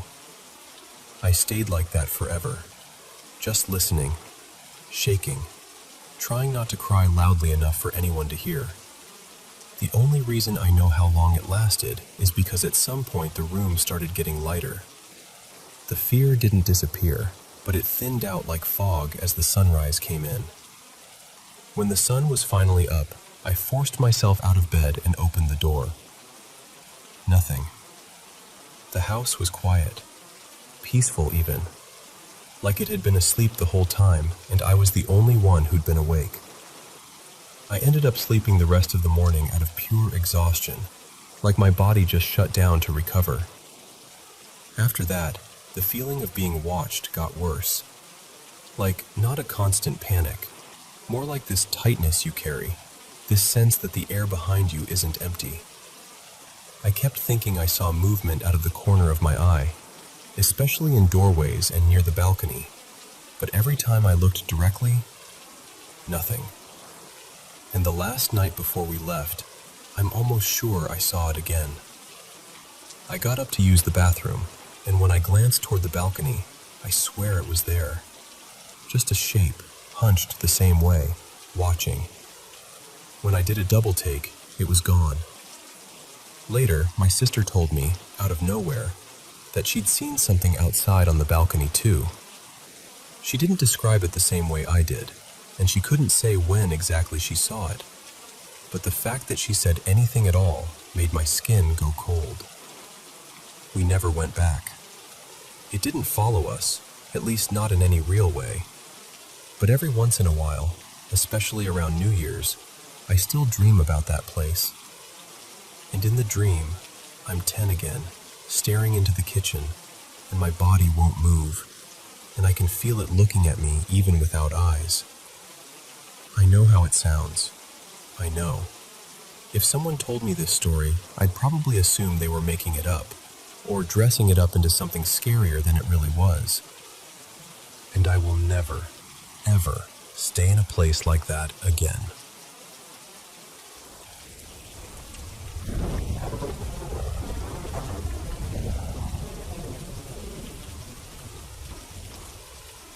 So, I've lived in a few really old apartments out in Cheyenne, Wyoming, but the oldest one, without question, was smack in the middle of downtown, right above this loud, always busy bar.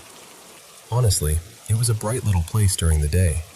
Sun poured in through the windows, and if you didn't know any better, you'd think it was just charming. But the thing is, that apartment came with extras. Nothing ever felt outright dangerous, no get out now feeling. But there were enough weird little moments to keep me on edge, like the building was always clearing its throat to remind me I wasn't alone. To understand why it felt spooky, you have to know a little about that part of Wyoming. Those old downtown blocks carry history, the kind that isn't gentle. There were decades of hard living and harder fighting, old bar brawls, messy love stories, cops chasing the wrong people down the wrong alleys. The town cemetery is huge, and at one point, it was even relocated. People like to whisper that not everyone got moved properly, which, great, right? And then there were the tunnels. Supposedly, there used to be an underground tunnel system connecting different parts of downtown. Folks said it got shut down years ago because parts of it were unstable, and because some ugly stuff happened down there when nobody was looking. Whether all of that is true or not, I can tell you this. The basement of my building lined up with where those tunnels ran. There was a bricked-off section that always made my stomach feel tight when I looked at it, like it was holding its breath. Now, here's another detail that always stuck with me. The building wasn't always apartments. It had a reputation back in the day as a brothel. You could still see this odd little feature on the door, this small window pane with an old curtain. I learned later what it was for. curtain open meant a woman was available. Curtain closed meant not available. Apparently that setup used to be common in that area because there were so many places like that tucked above shops and bars. And people swear some of them stayed active way later than you'd expect. Because of that, I always had this sense that the presence in my apartment, if that's what it was, felt feminine. Not mean, not threatening, more like curious, like they had been there a long time and didn't really see a reason to leave. Except for this one night. This one night is still the creepiest thing that ever happened to me in that place. It was a Friday, and downtown was loud beneath my floorboards. Music, footsteps, people laughing too hard on the sidewalk. I was upstairs with my boyfriend at the time, Nolan. We'd been drinking, nothing crazy, just the kind of tipsy where you start thinking your own ideas sound hilarious. And that's when Nolan goes, "We should use a Ouija board." And I know. But here's the thing. I wasn't one of those people who treated it like a party trick. I didn't ask anything nasty. I didn't taunt. I didn't try to summon some dark, mysterious force. I was careful. I always said hello. Always said goodbye. I treated it like knocking on someone's door. Nolan did not share my philosophy. He thought it was funny to poke at whatever might be around. He started making little comments, sort of daring the room to respond. At first, nothing. No chills. No shifting shadows. The planchette didn't budge. It was just us sitting there like idiots, waiting for a plastic triangle to do something magical. So then Nolan gets this bright idea. He decides we should take it down to the basement that already felt wrong even in the middle of the day. He wanted to play down there, where it's more active, he said, like we were going ghost fishing. And then, maybe 2 minutes later, it happened. I was standing in my little kitchen, and all at once, the air turned cold. Not, oh, it's drafty cold. This was like stepping into a shadow, like someone had opened a freezer door inside my chest. And right after that, pop. My kitchen light burst. Not just flickered, not just went out. It burst. A sharp crack, like a tiny firework. For half a second, I saw that quick spark inside the glass, and then it went dark. I stood there in the dim, frozen in place, and the only thing I could hear was the muffled thump of music from the bar below me, and my own breathing. I cannot explain to you the feeling that filled the room after that. It was like being stared at, like the space behind me was suddenly occupied. I kept waiting for Nolan to come back upstairs, and every second felt stretched thin. I didn't want to turn around, and I didn't want to move. I just stood there, heart pounding, whispering, "Nope, no, we're done." When he finally came back up, he was buzzing like he'd just been on a roller coaster. "Did you hear that? That was insane." He kept talking about how wild it was, how the board felt weird, how the basement gave him the creeps, like he was proud of it. And I was so angry I could have cried. I told him, "You don't get to come into my home and be rude to whatever's here." I made him put the Ouija board away properly, and I made him replace the light bulb too, because honestly, it felt like the least he could do after he went downstairs and antagonized the entire building. And after that, things settled back into their usual pattern. Little odd moments, little reminders, nothing dramatic. But that night made one thing very clear to me. Whatever was in that apartment didn't mind me. It minded him.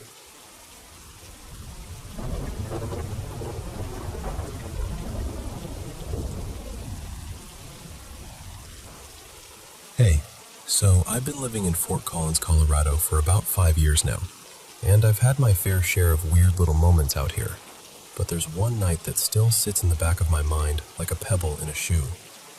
It happened up near Vidavoo, that stretch of wild, wind-sculpted rock and forest out in the Medicine Bow area. If you've ever been there, you might know what I mean when I say it has a presence. Not evil, not threatening, just like you're not alone, even when it's quiet. One thing I should mention up front, I'm a wheelchair user, and my best friend, her name's Mara, she's able-bodied. That detail matters later. So this was a rough week for me. Something happened that really rattled me, and I called Mara because I just didn't want to be by myself. She didn't try to fix it or pep talk me or anything. She just said, "Do you want to get out for a bit? We could drive up into the woods." And honestly, that sounded like the only thing I could handle. We threw on hoodies, grabbed drinks from a gas station, and headed out. The drive into Vitavu is short, and at first it was totally normal. Dark, calm, that kind of peaceful night where the road feels like it's floating through the trees. Then we crested a hill and saw something ahead of us on the trail. 2 red lights. Not headlights like a truck, not bright enough for a car. They were low to the ground and spaced in a way that didn't make sense, and they were coming toward us steadily, like whatever it was had a slow, even pace. Mara slowed down, and we both did that thing where you stop talking at the exact same time without meaning to. At first, we assumed it was some kind of off-road vehicle, maybe an ATV or somebody with a weird setup. But as we got closer, it didn't feel like that. It wasn't bouncing the way lights usually do when something's driving over uneven terrain. It was too smooth. We topped the next rise, and Mara started to pull over to give them room to pass. And then, they didn't. They just weren't there anymore. No engine sound, no crunch of tires on gravel, no flash of turning, nothing. And the thing is, there weren't really any side paths right there. If it had turned off, we would have seen it. The road is pretty open in that stretch. We sat there for a second, both staring into the dark like it might explain itself. Mara finally went, "Okay, that's weird," in the calmest voice she could manage, which somehow made it worse. We kept going anyway, because that's what you do when you're trying to convince yourself you're fine. Our plan was to drive up to Ranger's Point. It's this little lookout area where you can see the lights of town spread out below. We weren't planning to hike. Just roll up, breathe, feel small under the sky, go home. When we got to the gate where the trail begins, I pulled myself forward to get a little closer, just to see, just to feel like we'd actually made it. And my wheelchair locked up. Not like the brakes were on, not like a pebble jammed the wheel. I mean, it stopped so hard it felt like something had grabbed it. Mara immediately came around, crouched down, and checked everything. She looked for rocks, roots, anything that could snag the wheels. Nothing. Then, as suddenly as it happened, I was free again. We both laughed a little. Nervous laughter, you know? The kind you use like a charm to keep the dark from noticing you. Mara said, "Try again. Maybe you caught a groove or something." And the instant my front wheels reached the exact line where the gate began, it happened again. Locked. Like a firm hand pressing down. And that's when the feeling hit me. That unmistakable, full-body certainty that someone, or something, was watching us. Not in a "you're about to be attacked" way. More like a message. Don't go farther. I remember swallowing and realizing my mouth had gone dry. Mara looked up at me, and she didn't even have to ask. I think my face said it all. I just went, really quietly, "I don't like this." And she didn't argue, not even a little. She stood up and said, "Okay, we're done here." We got back in the car, doors shutting like punctuation marks, and drove until we found a little pull-off near a campsite, somewhere that felt less like we were crossing a boundary we weren't invited past. And here's the part that still messes with my head. After all of that, the night turned beautiful. On the way back, the sky opened up with the most unreal meteor shower I've ever seen. I'm talking long, bright streaks, one after another, like the universe was trying to distract us, or reward us, or soften the edges of whatever just happened. By the time I got home, I could breathe again. I felt steadier, like I'd been carried through the worst part of the night and placed gently on the other side.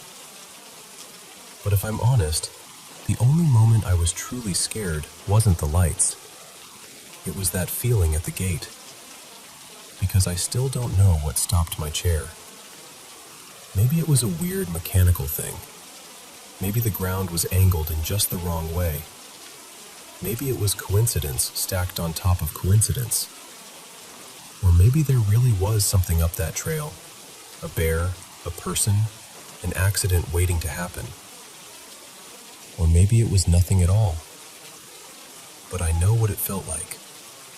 It felt like the forest leaned close and said, very clearly, "Not tonight." And I'm glad, so glad, that I listened.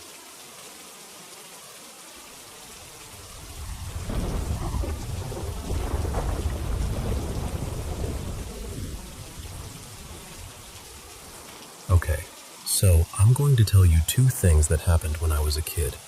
And I'm not exaggerating when I say I hated the bedroom wing of my parents' house. It wasn't just, oh, it's dark and spooky. It was this constant feeling like I wasn't meant to be there alone. I'd catch movement out of the corner of my eye.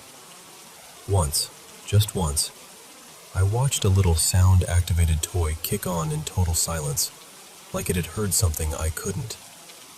And the hallway. Ugh.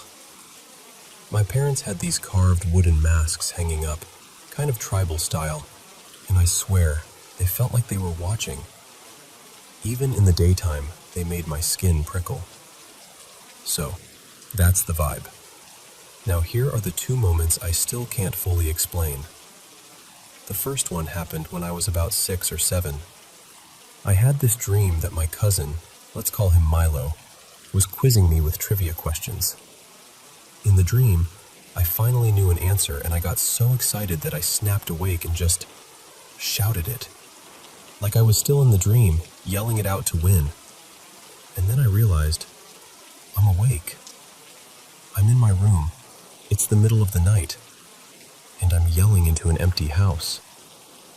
I remember the embarrassment first, like that hot, stupid feeling. I went quiet and listened, expecting to hear my mom calling my name or my dad stomping down the hall. Nothing. That's when the embarrassment slid into this weird, creeping confusion, because I was loud, and nobody reacted. So I looked around my room, trying to orient myself, and my eyes landed on the wardrobe at the foot of my bed. It was just a plain, freestanding wardrobe. 2 doors, no mirror, nothing fancy. On top, I kept a few stuffed animals lined up like little guards. That's what it always looked like. But in that moment, it didn't. It was like one of the ward doors was slightly open, or like there was some middle shelf I'd never noticed.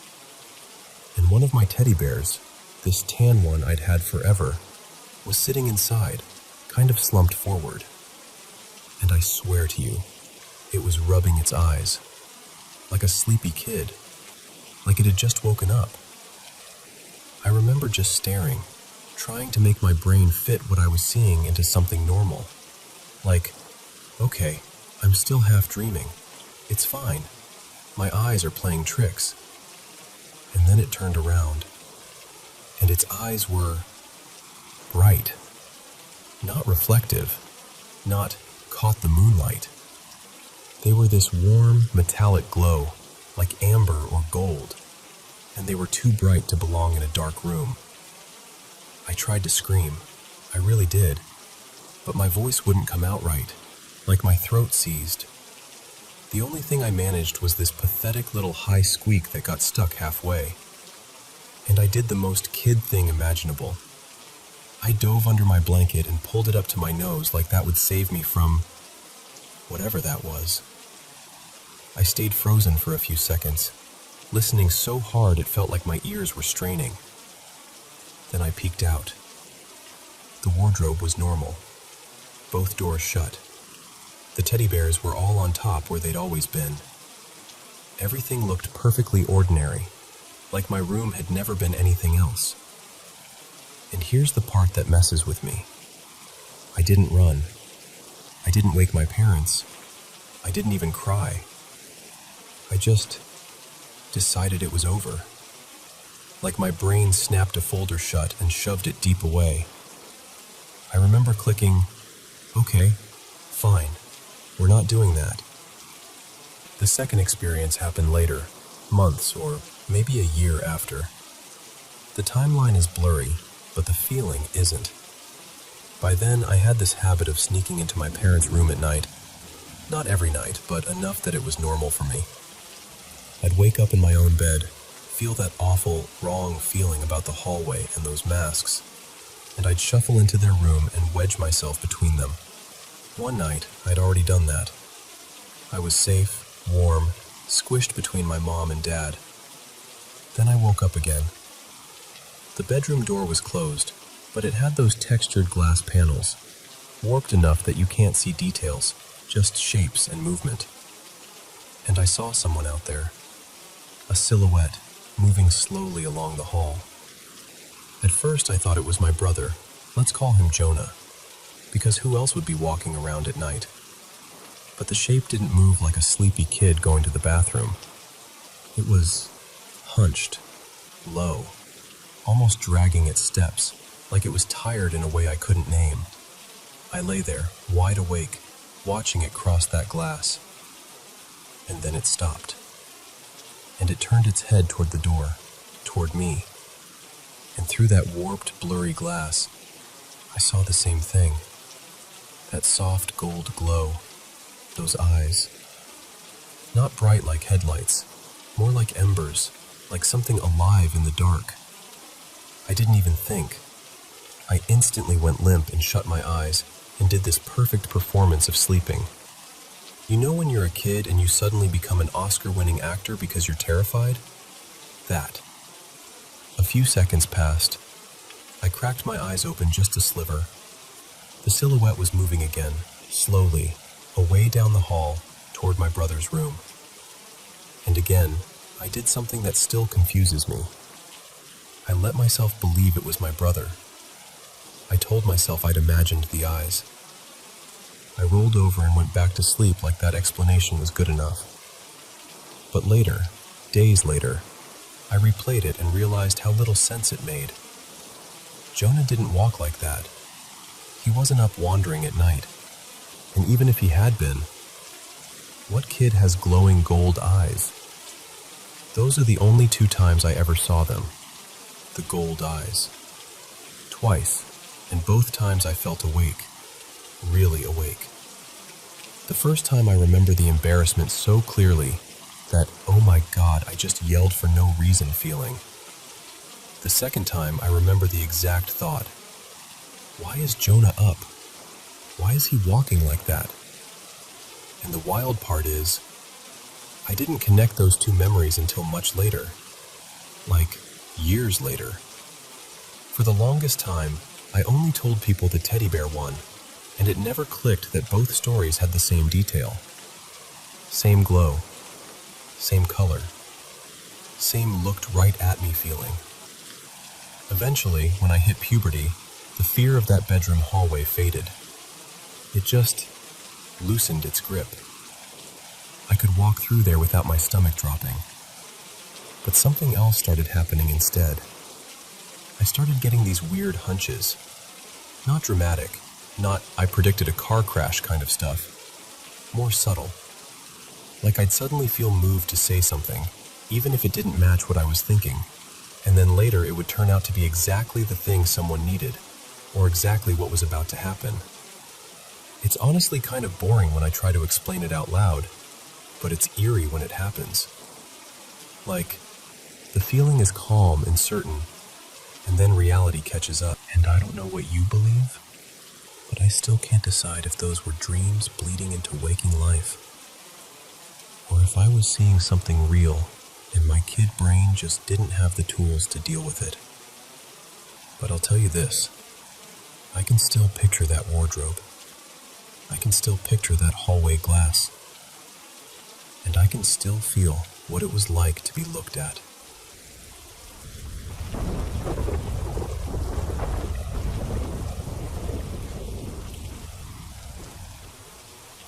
Hey everyone, welcome back to the Paranormal M channel.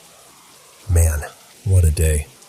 I'm so glad it's finally over, because this is my favorite part.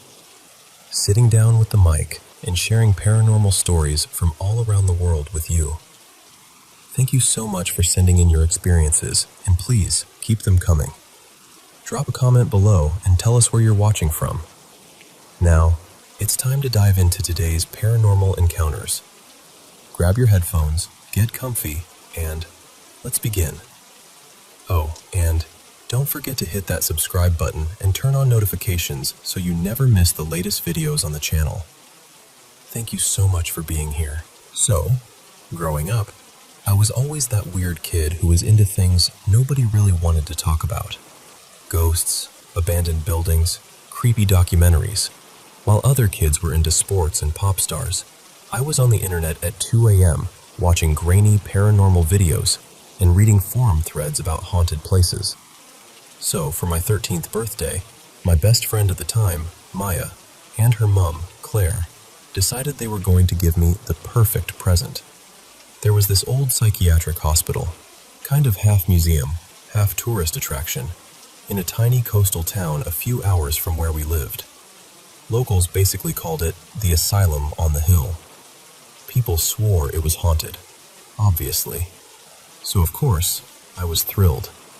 On the drive there, Claire starts telling us about her friend, Rosa, who claims she's psychic.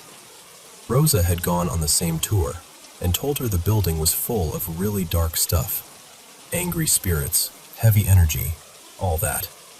She said the place didn't want people there. Now, you have to understand, at that age, I was obsessed with the paranormal, but I was also annoyingly skeptical. Like, I wanted ghosts to be real, but I also loved making fun of fake ghost shows. So when we finally pulled up to this big, crumbling brick building with boarded-up windows and those old metal fire escapes, I was more excited than scared. We go inside, and it's honestly pretty cool. There are glass cases full of old patient files, rusted medical tools, and the sort of uniforms they used to put people in when they were admitted. The halls smelled like dust and old disinfectant, and everything echoed. They still run tours there to this day, if you can believe it. Right before the tour actually starts, Claire leans in and goes, "Rosa said this place is full of demons, and they don't like visitors."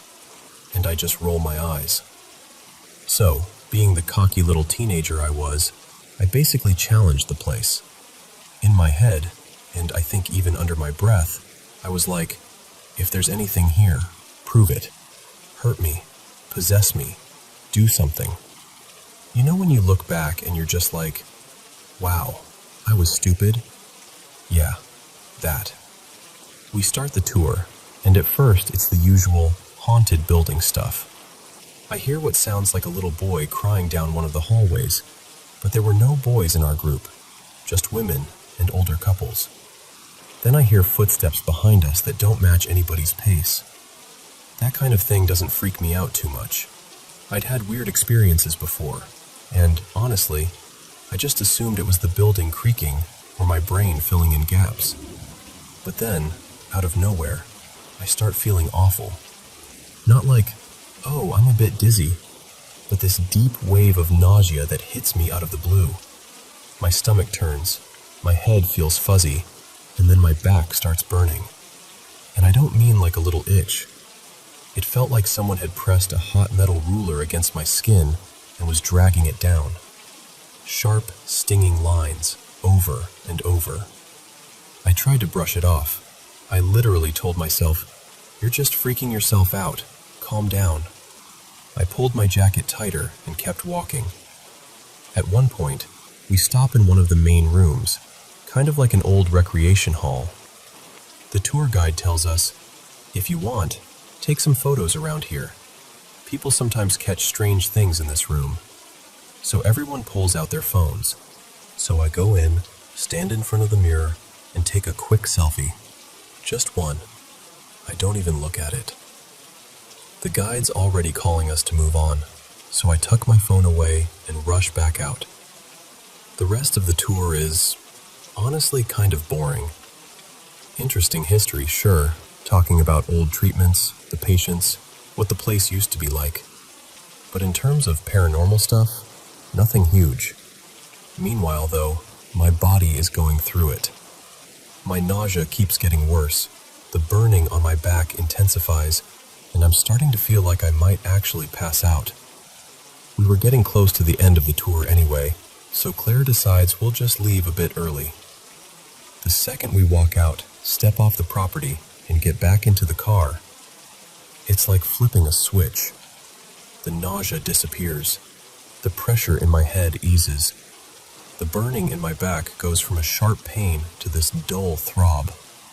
I remember sitting there thinking, okay, that's weird, because I'd been to a lot of so-called haunted spots before, and nothing felt like that. When we got back to Maya's place, I finally said, "Hey, can you check my back?" I did something stupid and told any demons in that place to hurt me. My back's killing me. I was half joking when I said it. Maya pulls up the back of my shirt, and she just screams. Not like a playful scream, a real one. She immediately grabs her phone and starts taking photos. I'm spinning in circles trying to see in the mirror, asking her what's going on, totally freaking out. When she shows me the picture, I honestly feel my heart drop. Across my back, there are 4 long, angry red scratches, like claw marks. 2 of them are actually bleeding. They're spaced in this way that I couldn't have done to myself even if I tried. I just physically can't reach that part of my back. And on one side, near my shoulder blade, there's this dark, round mark that looks almost like a bruise in the shape of a bite, about as big as the top of my thumb. At that point, I'm panicking. I'd always kind of laughed off the idea of demons. Ghosts? Maybe. Residual energy? Sure. But demons felt like horror movie stuff. I remember suddenly thinking about that mirror selfie I took in the creepy bathroom. My hands were shaking as I opened my camera roll.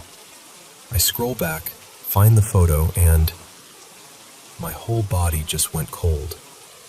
In the picture, I'm standing there in the mirror, looking kind of annoyed because the lighting was bad.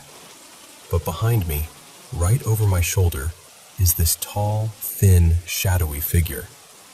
It doesn't have a clear face, just this long, dark shape, almost like a person made out of smoke.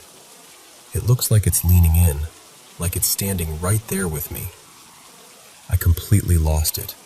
I burst into tears, full-on sobbing, because in that moment, it felt like everything clicked. The burning, the nausea, the scratches, the weird noises, and then this thing in the photo. I wish I could show you the picture. I really do. But I don't have access to it anymore. It was on an old phone that's long gone. Sometimes I think that's a blessing, honestly. Part of me wants proof. Another part of me never wants to see that image again. Ever since that day, I've never challenged anything like that again. No more, if you're real, prove it, nonsense. I still love spooky stories and haunted places, but that hospital? Whatever is in there, if anything is, I'm not messing with it. And I am definitely not going back.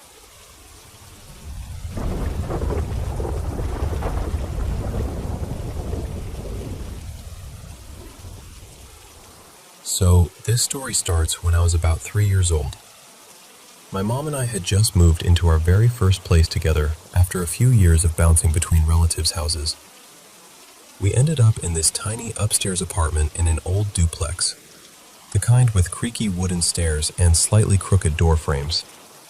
It wasn't anything fancy, just a cozy living room, a little galley kitchen, 1 bedroom, 1 bathroom. But to us, it felt like ours. That alone made it special. Our landlord and his family lived on the main floor, and we had the upper half. And it's there, in that funny little apartment, that I met 3 children. Their names were Jamie, Rowan, and Lila. They talk to me all the time. I mean, constantly. They tell me stories, make up games, and they were very insistent about one thing. Don't tell your mom about us. She won't believe you. Of course, I told her anyway. I was 3. Secrecy was not my strong suit. When I told her their names, the one that really got her was Lila. See, where we lived, that name wasn't common at all. Mom told me later that the only Lila she'd ever known was a girl from her school, nearly 20 years before I was born. I had never met that Lila, never heard stories about her. Mom still doesn't know how I came up with that name so matter-of-factly. But what I really appreciate, looking back, is that she never told me they weren't real. She never brushed me off or laughed in my face. She just listened. Lila was the oldest in the way that she looked. She seemed about 9, maybe 12. She always felt like the big sister of the group. She'd step in when things got a little too wild and tell the boys to knock it off if they were trying to get me to do something questionable. Looking back, some of the stuff they suggested was pretty dangerous for a toddler, but somehow I survived it all. I remember Lila telling me she died in a car accident. In my mind, I've always associated her with the 1930s or 1940s. I can still picture her dress, this simple pattern dress with a crisp white collar, white socks, and dark Mary Jane shoes. She had long, curly, dark hair that bounced a little when she moved. There was something very gentle about her, like she was trying to look after all of us, even then. Rowan was different. He always felt like the oldest in terms of how long he'd been gone. He looked around 8 or 10, with hair that fell around his jawline. I mostly remember his shirt, a loose, plain white one, the kind that makes you think of bedtime. I've always thought maybe it was a nightshirt, because he told me he died in a house fire. I don't remember much more of his story than that. Rowan was the quietest of the 3. He didn't talk as much as the others. He mostly hovered nearby, following us from room to room. Every once in a while, he and Jamie would team up to give me ideas for games or little adventures. I wish I remembered him more clearly, but he's the blurriest in my mind now. And then there was Jamie. Jamie looked about 5 or 6, the closest in age to me at the time, so naturally we were inseparable. He had this short blonde hair, kind of like an old-fashioned bowl cut, with the sides trimmed so it all sat at one length.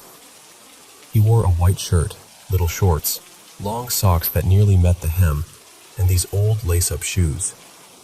I don't remember him ever telling me how he died. Now, as an adult, I wonder if it was an illness or something sudden. But at the time, he was just Jamie, my friend. He was the most outspoken of the 3, full of opinions, full of rules, full of bossy little kid energy. There's one story my mom loves to tell. She said something like, "Hey, I thought you were going outside." Apparently, I snapped back, very upset. Jamie told me I'm not allowed to go outside right now. I have zero memory of this. But the way she tells it, I was genuinely mad about being overruled by an invisible boy. To this day, I still have no idea why he decided I wasn't allowed outside that day. But I do wonder sometimes if he saw something I didn't. When I was little, I talked about my friends all the time. How they died, what they wore, the things they said. My mom says I used to scare our relatives with how much detail I went into. They were already a bit freaked out, and then it escalated. It reached a point where a cousin's friend actually asked my mom if she'd bring me over to talk to the spirit in their house. That was the line for my mom. She got scared, not of me, but of what people might do with me if they saw me as some kind of free psychic. After that, she gently told me not to talk about the ghosts to other people anymore. So I stopped sharing, out loud at least. A lot changed as I got older. A few years later, life got heavy. Without getting into every detail, I went through a long, deep depression. During that time, I stopped seeing my friends. No more Lila, no more Rowan, no more Jamie. I figured that meant they'd never been real. That maybe it was just a kid's overactive imagination, or some way my brain tried to cope with whatever was going on around me. So I tucked those memories away like old toys in a box. We moved a lot too, 4 different places over the years. Life kept happening. I grew up. Then, when I was around 16, everything changed again.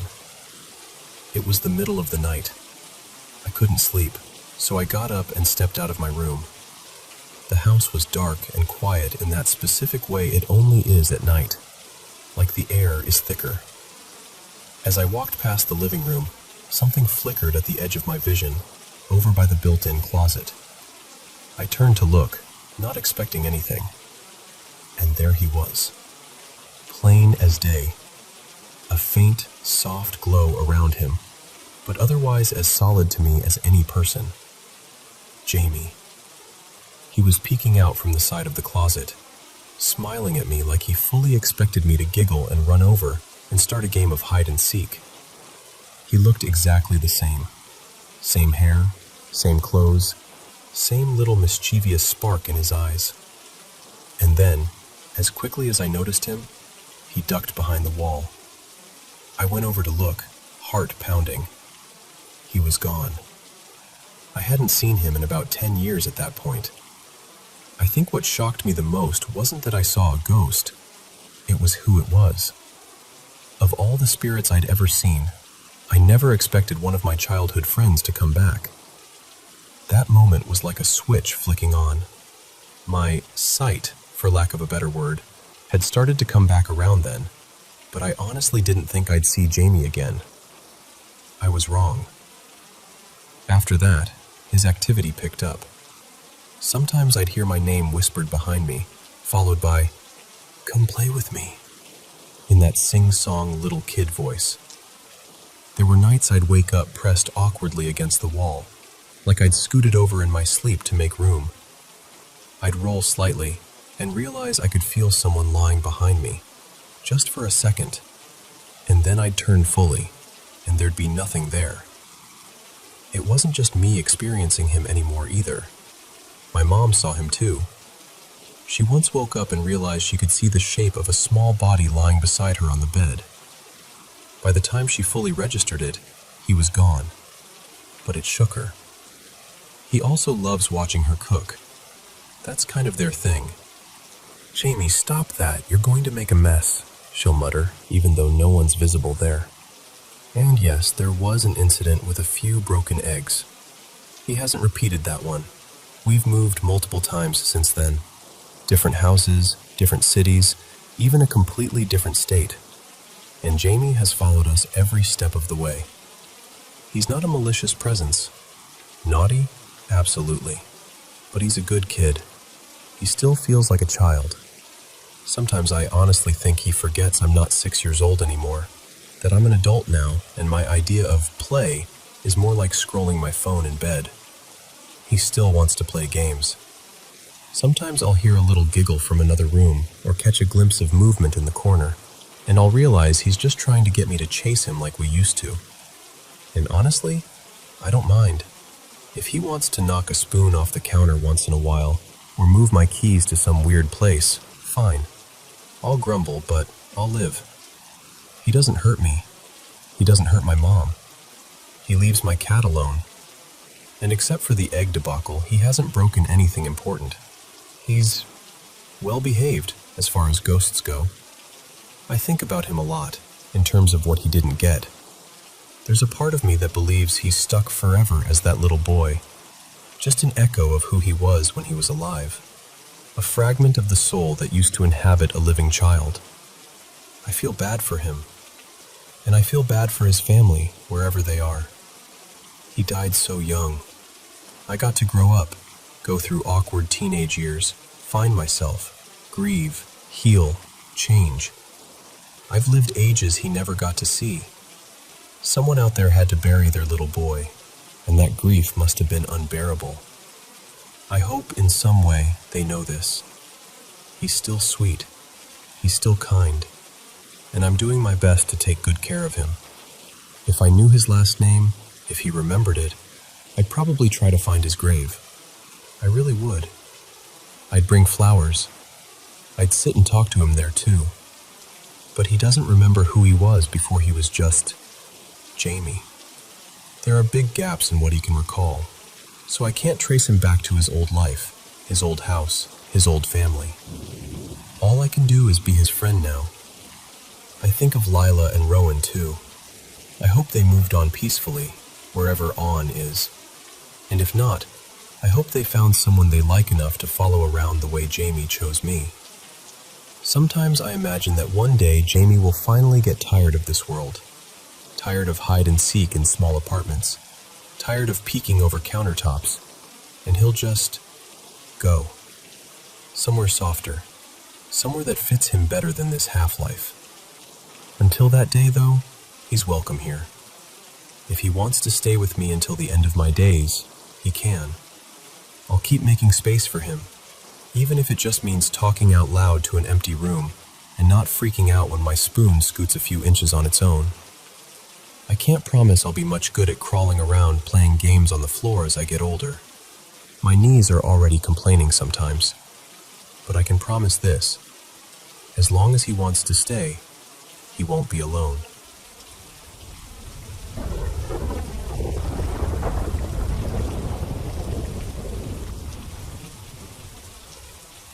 You know how some places just feel wrong the minute you think back on them? Yeah, for me, that place was the little rental on the corner of Becondale Drive. This was around 1983. I was about 11, living there with my older brother Daniel and my mom, Rosa. She was a single mom, working late shifts, doing her best.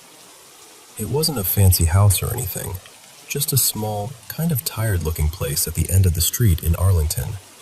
But it had a personality, and not a friendly one. When Mom worked nights, it was just me in the living room, camped out on the couch. The TV faced away from the long central hallway, so my back was always to it.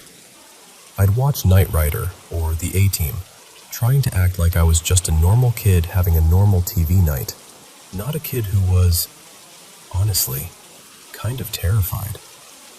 I loved making popcorn on the stovetop. Big metal pot, oil, salt, my little ritual. Above the stove was this old black plastic push-button switch for the exhaust fan. It made this loud ker-chunk when you pushed it in. You had to jam it pretty hard, like you really had to mean it. 7-8 pounds of force, easy. Thing is, I didn't always push it. I'd be standing there, watching the kernels start to dance, and over my head I'd hear it. Ker-chunk. Fan kicks on. Loud. I'd jump every time.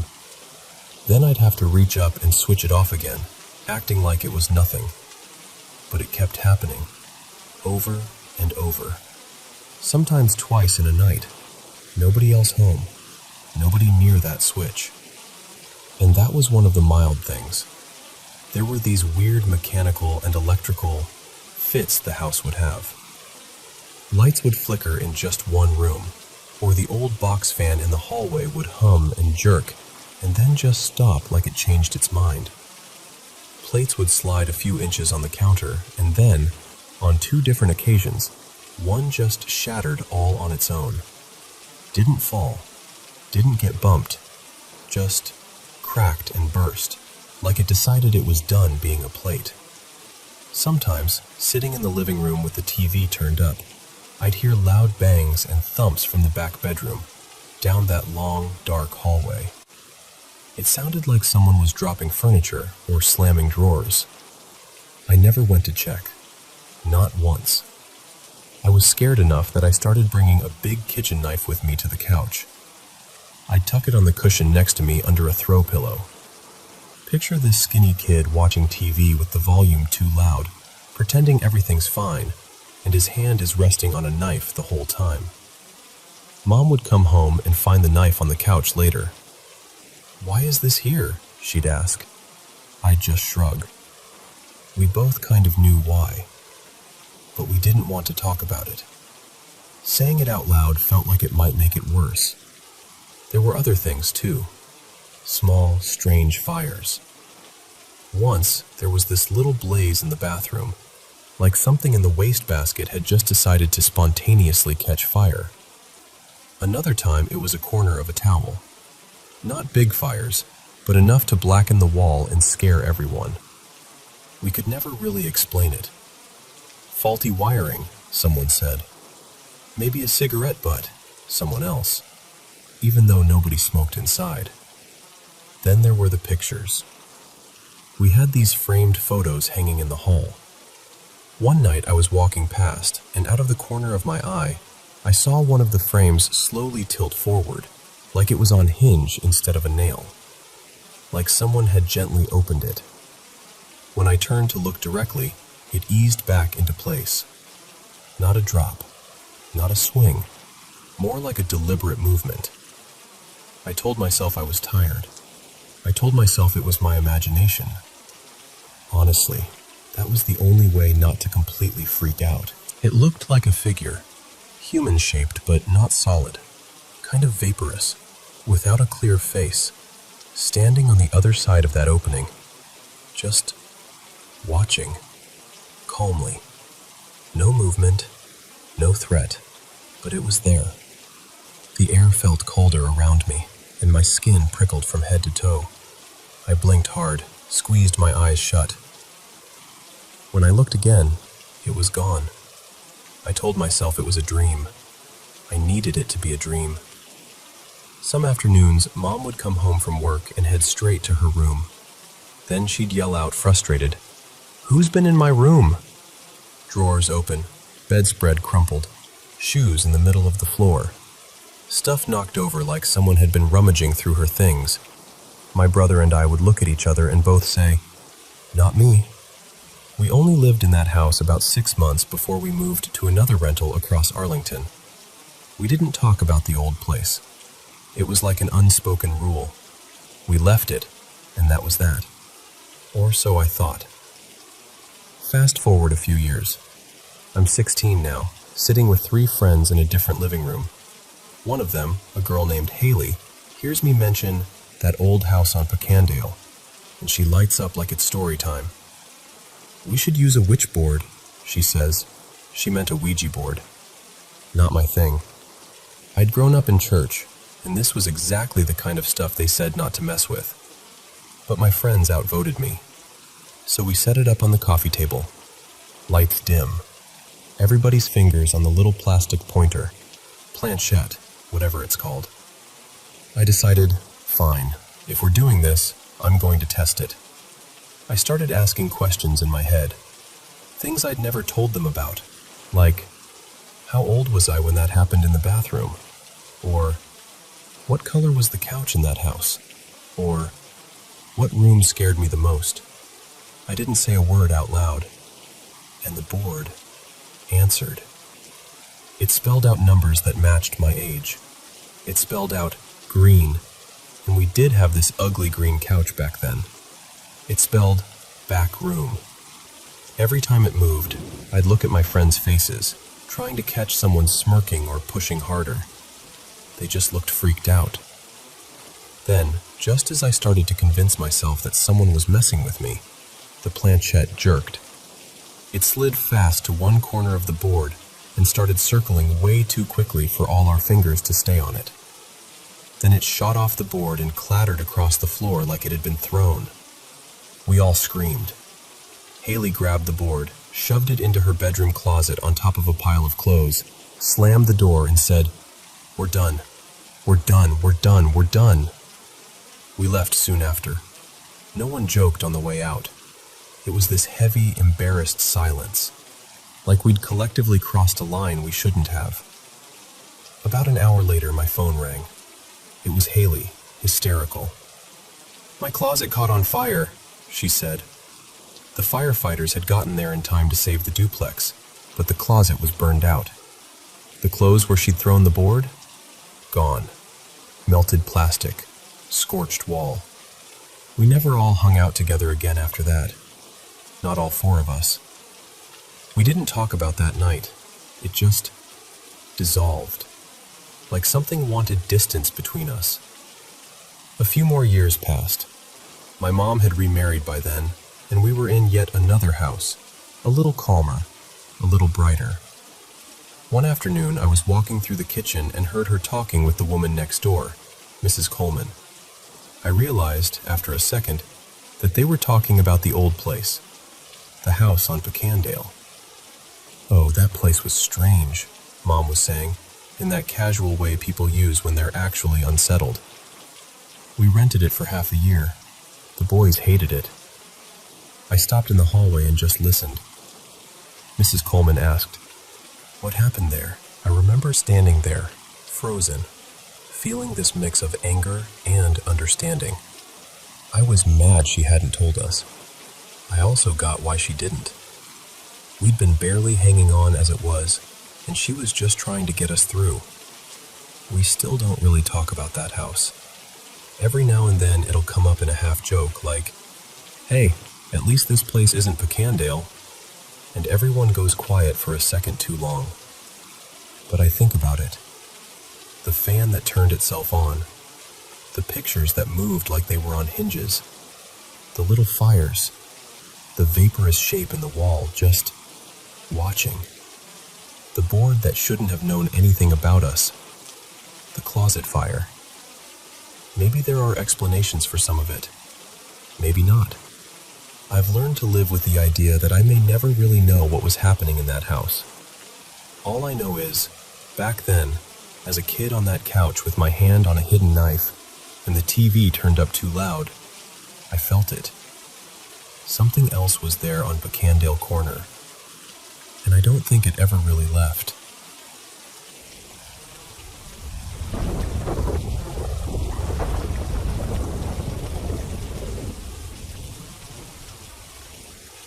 So, I don't really talk about this much, but a few years ago, I was seeing this guy. Let's call him Daniel. He was one of those super logical, rational people. Very, if I can't measure it, it's not real. And I've always been the opposite. I'm the one who stays up late reading ghost stories and watching weird documentary clips online. One night, we were just lying there talking, and he started telling me these stories from his family. And the thing is, Daniel didn't do spooky. He didn't embellish. So the way he told them has just stuck with me ever since. The first story was about his aunt and uncle, Clara and Mark, who moved into this beautiful old house. You know the kind. High ceilings, creaky floors, big windows. It had this huge, formal dining room, the kind of room you'd imagine using for Christmas dinners or big parties. They were really proud of it. But pretty soon, weird stuff started happening. Lights would be on in rooms they were sure they'd turned off. They'd put their keys or a book down somewhere, leave the room, come back, and it would be in a different spot. At first it was tiny, almost silly things. They just laughed it off, blamed it on bad wiring, forgetfulness. Oh, we're just stressed from the move, that kind of thing. Clara had this little routine where she'd go jogging in a nearby park most mornings. And she told him that almost every time she went, she'd pass this same older woman sitting on the same bench, wrapped in this pale blue coat, even in mild weather. At first, it was just that awkward nod you give someone you see all the time. Eventually, one day, Clara slowed down, said hello, and they ended up chatting. The woman asked where she lived, and when Clara mentioned the street and the house, the woman went really quiet. Then she gave this strange, almost pitying smile and said, "Oh, that house. A lovely family lived there years ago. The grandfather died in the dining room. They say he took his own life, right there at the table." And that just lodged in Clara's mind. After that, she couldn't look at that dining room the same way.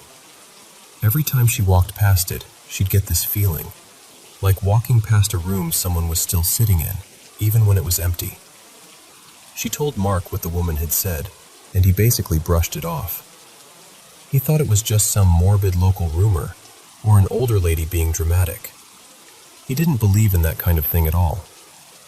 But then one night, both of them woke up at the same time. At first, they weren't sure why. You know that feeling where you're suddenly awake and something feels wrong? Then they heard it. This heavy, rhythmic creaking, like someone pacing slowly back and forth across the wooden floorboards. It was coming from the direction of the dining room. Mark, being the practical one, got up to check. Clara stayed in bed, listening. She said she could hear his footsteps going down the stairs, then nothing for a moment. And then he called her name. When she came down, he was standing in the doorway of the dining room, just staring. The room was empty. No one there, no windows open, nothing obvious out of place, except the chandelier. It was gently swinging back and forth over the dining table. Not wildly, not like it had been knocked, just this slow, steady motion, as if someone had walked underneath it a moment before and brushed against it. They stood there together, just watching it. He also mentioned that there was some rumor it had been the grandfather of a well-known local politician who died there, but he'd never been able to find anything concrete online. Either it wasn't true, or it was one of those things families quietly erase over time. Then he told me the second story. This one was about the house he grew up in. His childhood home was an old farmhouse that had been in his family for generations. You know, the kind of place that has weird little doors to nowhere and stairs that don't make sense because people just kept adding rooms over the years. Back in the 1940s, when his grandfather was a boy, there was this accident. Daniel's great-uncle, a little boy named Thomas, had been playing outside with his brothers. They were kicking a ball around in the yard, and it rolled out toward the narrow country road. Thomas ran after it without thinking, the way kids do. His father, Daniel's great-grandfather, was out by the barn and saw what was about to happen. He dropped everything and ran, but he was too far away. A delivery truck came around the bend at just the wrong moment. Thomas was hit right there in front of his dad and brothers. It was one of those stories the family could barely say out loud. Just this shared heaviness that sat over that part of their history. On the mantel in that farmhouse, they kept an old black and white photo of Thomas. He's got this shy little smile, hair parted neatly, wearing a tiny collared shirt that looks a bit too big for him. And here's the part that gave me chills. Every year, on the first real snowfall of winter, not just flurries, but that proper, quiet blanket of snow, that photo would fall. Not the others. Not the clock, not the little porcelain birds, nothing else on the mantel. Just his picture. Daniel said his grandparents tried everything. They moved the frame to different spots, used those sticky pads, adjusted how it leaned, even had someone check if the mantel was slanted. One year they took it down completely and tucked it safely inside a drawer. And on the first big snowfall that year, they heard a thud from the living room. They went in, and the drawer they'd put the photo in, one of those old wooden ones that sticks a bit, had slid open just enough for the frame to fall out onto the floor. No one else in the house. No draft strong enough to do that.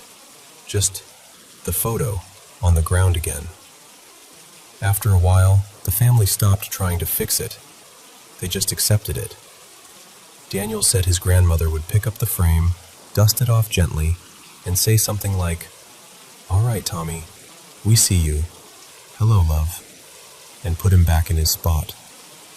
And hearing him tell it, this logical, no-nonsense man who didn't like mystery for mystery's sake, you could tell it unsettled him.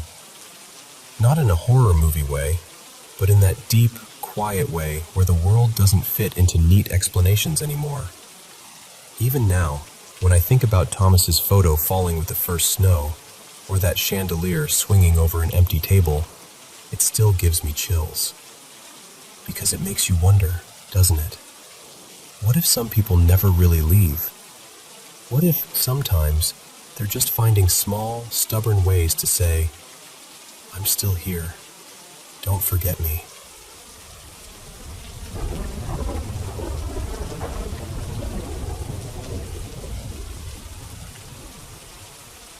You know, this happened a good few years ago now, back when I still thought I was a lot braver than I actually am. So I grew up hearing my dad's stories about the moors in the southwest of England. He grew up around there, my dad, Colin, and he'd talk about just wandering off for days across the hills and along the coastline of Devon and into Cornwall, sleeping wherever he happened to stop. He loved telling this one story about bivvying so close to a cliff edge that he got worried he'd sleepwalk in the night, so he actually tied himself to a big rock with his climbing rope. I remember being a kid and thinking, that's the coolest thing I've ever heard, and also, you're a complete idiot. Anyway, fast forward to one summer when I was in my early 20s. I was bored, restless, and a bit romantic about the whole idea of following in Dad's footsteps. So I decided I'd go and wild camp on the moors by myself for a few nights. No big plan, just walk during the day, camp wherever felt right by evening. The first night was, honestly, pretty boring. I'd walked all day, pitched up not too far from a little stream, made some noodles on my stove, and crashed out as soon as it got dark. Pure exhaustion is great for anxiety, it turns out. The next day I headed further north onto the moor. The weather turned a bit grim, low cloud, that kind of damp cold that seeps in even when it's not quite raining. By late afternoon, I stumbled across this low, mossy stone wall, half fallen, making a sort of lopsided ring around a cluster of scruffy hawthorn trees. It felt sheltered, a bit tucked away from the wind, so I thought, yeah, this'll do. I pitched my little green tent just inside the broken ring of stones. I had a bit of time before dark, so I wandered around the area, just poking about. There were these odd little piles of stones, cairns, or cairns if you're posh about it, scattered here and there. You could see traces of more wall under the grass, like it had once been some kind of enclosure. And then there was this standing stone. It wasn't huge, maybe about 5 feet tall and a couple of feet wide, but it stood out from everything else, just off to one side of the trees. There were coins balanced in the little dimples of the rock, and a couple of rusted hair clips, and an old key laid carefully on a flat bit near the top. You sometimes see that on the moors. People leave coins or trinkets on stones or in old trees. Offerings, I suppose. Or a wish. Or just, I was here. I had a look around, trying to see if there was any sign of a stone circle, because my dad had told me about those too. But there was nothing obvious. Just the one stone, standing there maybe 30 feet from my tent, looking like it had been waiting a very long time. Eventually it got too cold to keep wandering, so I had my dinner, something tragically uninspired involving pasta and a packet sauce, and then crawled into my sleeping bag. I read by torchlight for a while, the way you do, until my eyes started to sting and I realized it was already past 11. I turned off the light, zipped the bag up to my chin, and lay there, listening to the wind moving through the scrubby trees and the occasional sheep calling somewhere far off. I don't know how long I'd been lying there, but at some point I became aware of footsteps. Not right next to the tent, but nearby. A soft tread on the grass and earth outside. I remember the rhythm of it more than the sound itself. My first thought was, sheep, or maybe a pony. There are plenty of them on the moors. But then I kept listening, and something about it just felt off. Not creeping, not rushing, just strolling. And listen, it's amazing how still you can make yourself when you're scared. I don't think I've ever been that motionless before or since. I was barely breathing, just lying there, counting each step in my head. After a while, the footsteps stopped. There was this fixed silence, and that, somehow, was worse. My brain started doing backflips. If it's a person, what do they want? If it's an animal, why does it sound like that? Should I call out? Pretend I'm not here? Eventually, I decided the least terrifying option was to look. Just a quick peek outside, show myself there was nothing wrong, go back to sleep, wake up in the morning feeling stupid. So I wriggled very slowly toward the tent door, trying not to rustle the sleeping bag too much. My hands felt weirdly clumsy as I found my torch and flicked it on, cupping it so the light didn't shine all over the inside of the tent. I unzipped the door just enough to poke my head and the torch through, and I swept the beam across the clearing. And that's when I saw it. Right at the edge of the trees, caught in the circle of my torchlight, was a gray horse. It was facing me directly. All I could see was its head and its two front legs, like it was standing just behind some invisible line. It couldn't have been more than, 8 or 10 meters away.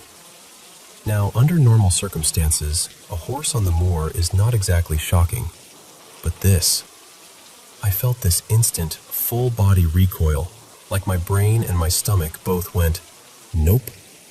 I jerked back into the tent so fast I nearly dropped the torch. It wasn't that the horse was doing anything. It wasn't baring its teeth or charging at me or anything dramatic. It was just standing there. But there was something wrong about it that I still can't quite explain. After a few seconds, when my heart had calmed down from jackhammer to merely mildly unhinged drummer, I forced myself to look again. I pushed my head back out, shone the torch around the clearing, into the trees, back across the grass where it had been. Nothing.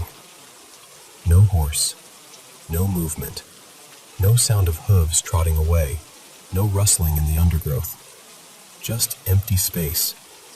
And here's the thing that really stuck with me. When I think back to that moment, the horse doesn't feel like it was solid. The gray of its coat looked too flat, almost like someone had cut the shape of a horse out of cardboard and stood it up in front of the trees. From where I was, it looked almost two-dimensional. I didn't see it move at all, not even a flick of an ear or a shift of weight. 1 second it was there, wrong and still, and facing me. The next second, it was gone. I sat there in the dark, with my torch in a death grip, absolutely buzzing with adrenaline. I couldn't bring myself to turn the light off again for ages. At some point, I ended up sitting upright in my sleeping bag, teeth chattering, not from cold, but from nerves, telling myself all the logical explanations. Maybe I'd half-dreamed it. Maybe the beam of my torch hit a rock or a tree at a weird angle, and my tired brain filled in the rest. Maybe the horse did move, and I just didn't see it. But none of those explanations felt right.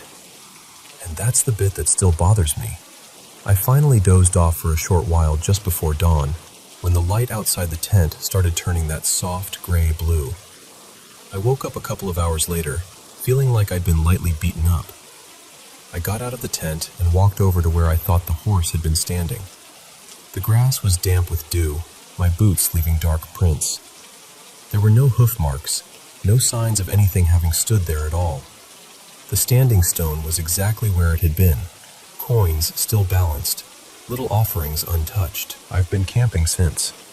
I still love the moors, and I still go walking out there whenever I can. But I've never camped alone next to a standing stone again. And every now and then, when I'm lying in a tent and the wind is moving outside, and I'm just on the edge of sleep, I find myself listening, really listening, for footsteps.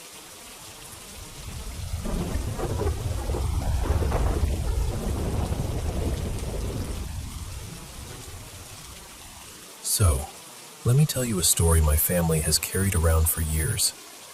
When I was growing up, I heard a lot about this old farmhouse my family lived in on tribal land out in South Dakota. It sat by itself at the end of a long gravel road, with soybean fields and windbreaks of cottonwood trees instead of neighbors. Nobody really knew how old the house was. It felt like it had just always been there. The house is gone now. The land's empty, nothing rebuilt on it. Just a patch of ground everyone in my family quietly agrees to leave alone. Anyway, this happened sometime in the late 1940s. My grandfather Jonas and my grandmother Ruth took their kids to a small traveling carnival that rolled through the county one summer. You know the kind. Rusted rides, fried dough, lights that looked brighter than they should against the dark. My grandpa liked to make a big evening of it when something like that came through, because there wasn't much else to do out there. One of the kids they brought along was my grandpa's younger brother, my great-uncle. We'll call him Eddie. He was about 10 at the time. Now, Eddie had this little chestnut mare, a pony-sized thing named Ginger that he absolutely adored. He rode her everywhere, like she was his bike and his best friend rolled into one. He begged and pleaded until my grandpa finally said, "Fine, bring the pony, but you're responsible for her." Travel back then wasn't like it is now. There was one strip of asphalt in the whole county, and everything else was dirt and ruts. They loaded up in this old truck, Ginger tied to a rail on the back, and they bounced their way to the carnival. The plan was simple: spend the afternoon, maybe part of the evening, then head home before it got truly dark. They got there, and everyone had a great time. Kids running wild, Ruth winning a cheap stuffed bear at the ring toss, my grandpa spending too much money on rigged games. You can almost hear the calliope music and the squeak of the rides, right? As the sun started sinking, the air stayed warm and still.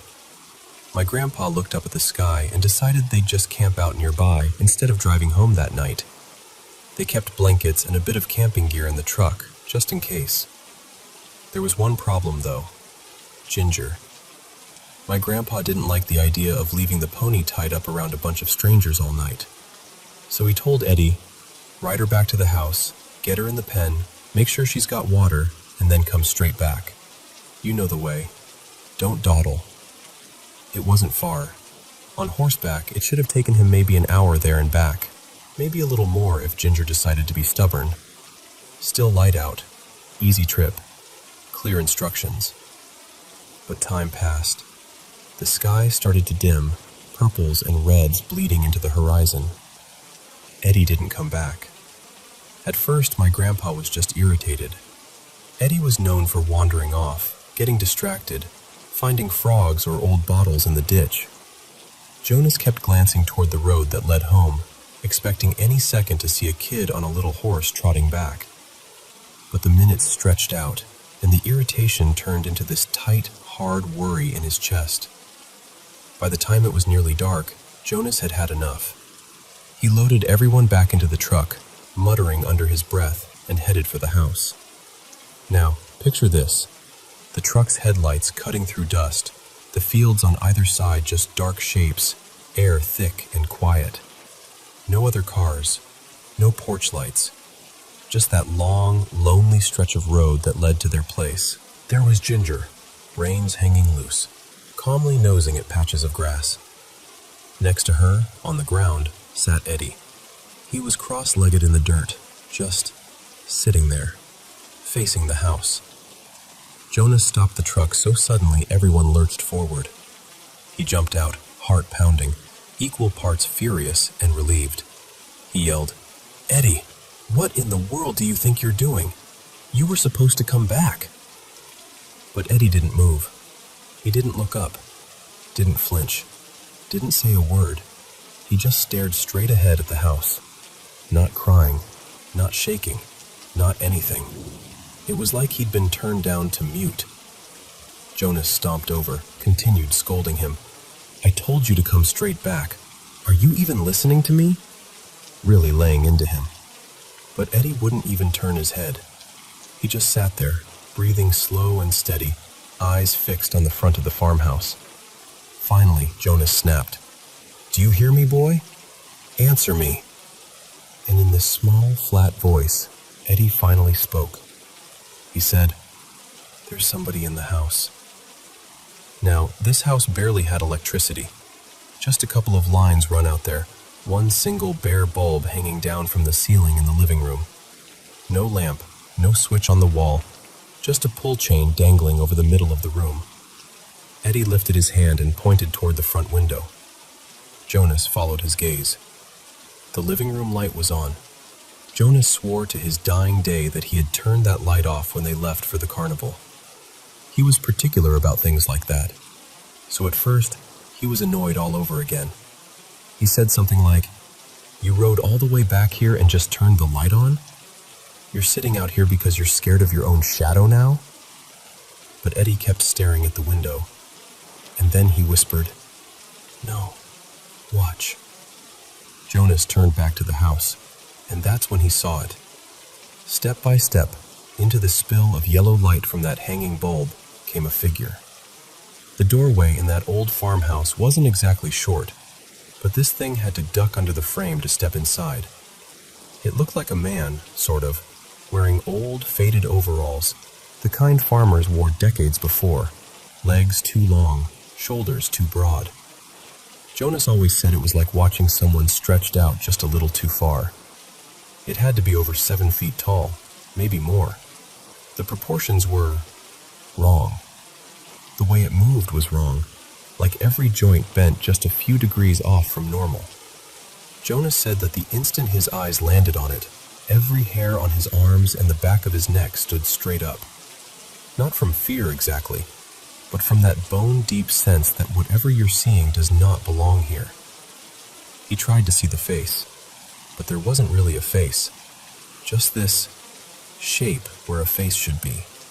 A blur, like someone had smeared the details away with a thumb. Features that almost resolved into eyes, a mouth, and then slipped out of focus again if you stared too hard. Later in life, he said he could never decide if that made it better or worse. The figure walked into the middle of the living room. Its head was almost brushing the ceiling. It stopped right under that single hanging light bulb. Very slowly, it lifted its arm.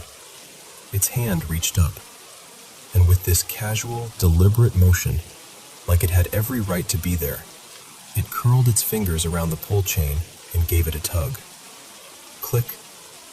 The bulb went dark. The whole house vanished into blackness.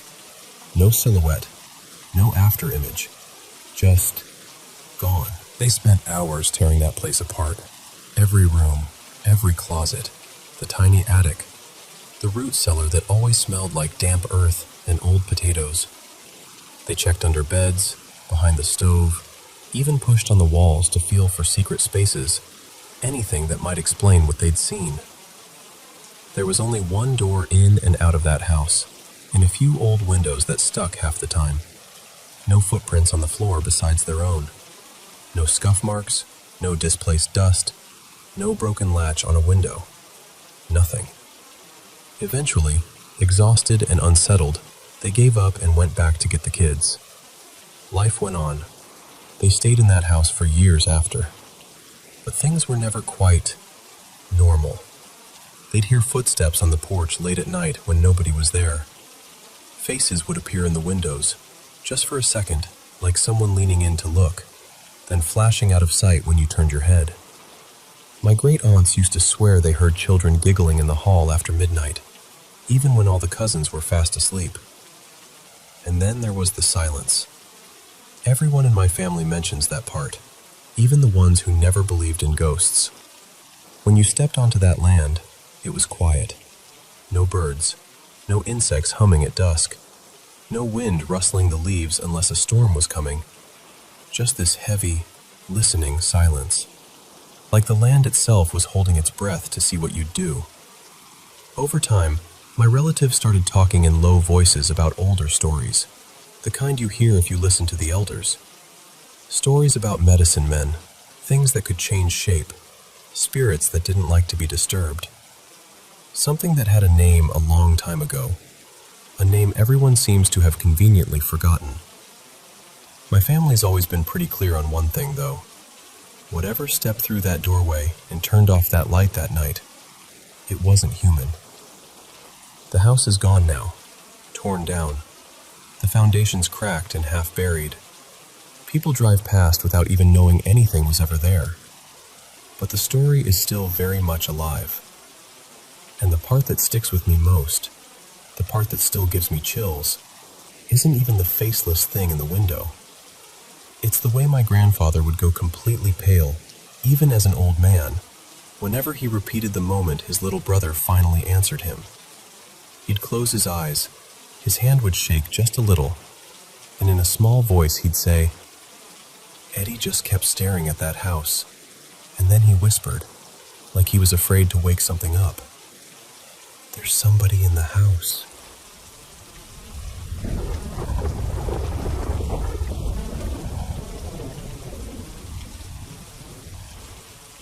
So, I've been hanging around this community for a while, just reading everyone else's stories, and I figured it's about time I shared one of my own, about my grandma's mansion back in Brazil. My grandma, we called her Vô Lúcia, passed away about 3 years ago now. I still miss her every single day. After she died, her house went up for sale, and as far as I know, it's still just sitting there, empty. The house itself was, honestly, it was something out of another time. Nobody ever gave me an exact year, but everyone in the family agreed it was built somewhere between the early 1900s and maybe 1910, back when the town was mostly coffee farms and fields. Now it's this busy, packed city, but the house still sits on this old corner, like it remembers when everything around it was just dirt roads and trees. My grandma didn't raise her kids in that house. She moved in later, when her 4 children were already grown and scattered with their own families. My grandpa, João, had passed away years earlier, and she traded their small coffee farm for this mansion in town. She ended up living there for almost 40 years, mostly on her own, with my uncles Paulo and Renato staying with her off and on to help with bills and keep her company. Before Vô Lúcia moved in, the house belonged to an elderly woman everyone in the neighborhood remembered as very kind and very religious. The story goes that she passed away peacefully in one of the upstairs bedrooms. Peaceful or not, it seems like she might not have completely left. This place was huge. I'm not exaggerating. There were 2 kitchens, one formal one and a smaller, real kitchen in the back, where all the actual cooking happened. 2 dining rooms, one of them with this long, dark wood table that could seat 20 people if you squeezed in. Marble floors that were always a little cold under your bare feet. A little library with floor-to-ceiling shelves. A bar with mirrored shelves and dusty bottles. A wine cellar that always smelled like damp stone. Multiple sitting rooms with heavy armchairs. The walls were covered in these enormous oil paintings. Serious people with serious eyes following you around the room. And then there was the staircase. A wide, curving marble staircase, probably 5 or 6 feet across, with this polished wooden handrail that felt like satin under your hand. It wound down from the upstairs landing into the front hall, so that from the landing you could look straight down. But you couldn't see around the bend as the stairs turned. Out back, there was this huge covered patio with a brick barbecue, where every Sunday the whole family would gather for lunch. And beyond that, a separate 3-room building in the yard where the maid, Doña Rita, used to sleep. It was beautiful once, but by the time I was growing up, you could see the age on everything. The cracks in the plaster, the fading paintings, the loose tiles on the roof. Still, we all loved it. All of us grandkids grew up on stories from our parents, aunts, and uncles about what they've seen and heard inside those walls. One morning, I was at the big kitchen table having breakfast with my mom, Carla, and my grandma. We were just eating bread and cheese and drinking coffee when they started talking about something strange that had happened the night before. So, there's this habit my grandma had. Every single night, without fail, she would leave a silver tray on a small table on the upstairs landing. On the tray, a glass pitcher of water and some glasses, so anyone who got thirsty in the middle of the night didn't have to go all the way downstairs. My grandma starts telling us, "Last night," she says, "I got up to drink some water. I went out to the landing, and when I got there, the pitcher was empty. I thought, Carla must have taken some and gone downstairs to refill it. I could hear footsteps on the stairs, slow, coming up, but I couldn't see anyone yet. I waited, thinking I'd see you come around the bend, but the steps just stopped, and nobody appeared." My mom just looks at her frowning and says, "Wait, what? I thought you were the one getting water." My grandma goes, "What do you mean?" My mom says, "I woke up thirsty too. I went to the landing, but when I got there, the pitcher was already empty. so I thought you had just gone downstairs to refill it. While I was standing there, I heard footsteps on the stairs too, coming up, getting closer, like someone was almost at the top, and then they just stopped. No one came around the corner. I got scared and went back to bed. My grandma just stares at her for a second and says quietly, "That's exactly what I heard."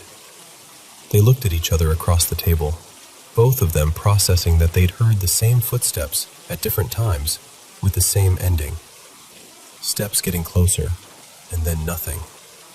And then, very on brand for my family, they both just kind of shrugged, crossed themselves, and went back to eating breakfast like, well, okay then. Another time, my mom told me about a night when she woke up to someone calling her name. "Carla. Carla." At first, she thought she was dreaming. You know that feeling when you're half asleep and you hear someone in your dream? But she kept hearing it. Soft, insistent. "Carla." She realized the sound wasn't inside her head anymore. It was coming from outside, from the front courtyard below her window. Back then, the maid, Doña Rita, slept in that little structure in the backyard, but sometimes she'd come around to the front if there was some kind of emergency. So my mom thought, something's wrong. Maybe she's hurt. Maybe there's a break-in. My mom got up, heart racing, and walked to the window. The room was dark. The house was quiet. She said the voice kept calling her name until the exact second she pushed open the shutters. The moment she opened the window, the voice stopped. Just silence. The empty courtyard. The front gate closed. No movement. No wind. Nothing. She stood there, holding the window frame, waiting to hear it again. Nothing. After a while, she whispered a quick prayer, left her bedside lamp on, and eventually fell back asleep. The next day, she was still rattled. That night, she asked me to sleep in her room with her. I was maybe 12, 13 at the time. I remember her saying, "Hey, can you sleep with me tonight? Just in case?" And I, being a very brave child, obviously, said, "Absolutely not. I'm staying at Aunt Teresa's. Good luck, Mom." And I took my pillow and went to my aunt's room. We laughed it off at the time, but thinking back, I kind of feel bad I left her alone that night. The last story I'll share is one of the most vivid, and it didn't happen to me. It happened to my Aunt Teresa and my Uncle Paolo. One night, they were coming back from dinner. It was late, the street was quiet, and they came into the front courtyard through the gate. Now, in that courtyard, there's an exterior staircase that leads straight up to the second floor, so you don't have to go through the main front door. As they walked in, they both happened to look up at the stairs. There, midway down the steps, was an old woman slowly descending. My uncle's first thought was, "Oh my God, Mom is going to fall down these stairs." He panicked because those stairs were steep and hard, and it was late. He shouted, "My, what are you doing? Wait, I'll help you!" and rushed forward, lifting his hands like he was about to catch her. And as he got closer, the old woman's figure started to fade. Slowly. Not like she blinked out, more like mist dissolving. First the edges, then her face, then her outline, until there was nothing there at all, just the bare concrete steps under the dim outdoor light. He froze. He turned to my aunt and yelled, "Did you see that? Tell me you saw that." And she, wide-eyed and trembling, said, "Yes, I saw her." They ran into the house, shouting for my grandma. They found her in the kitchen, very much alive, in her robe and slippers, making chamomile tea. Out of breath, my uncle told her what they'd just seen.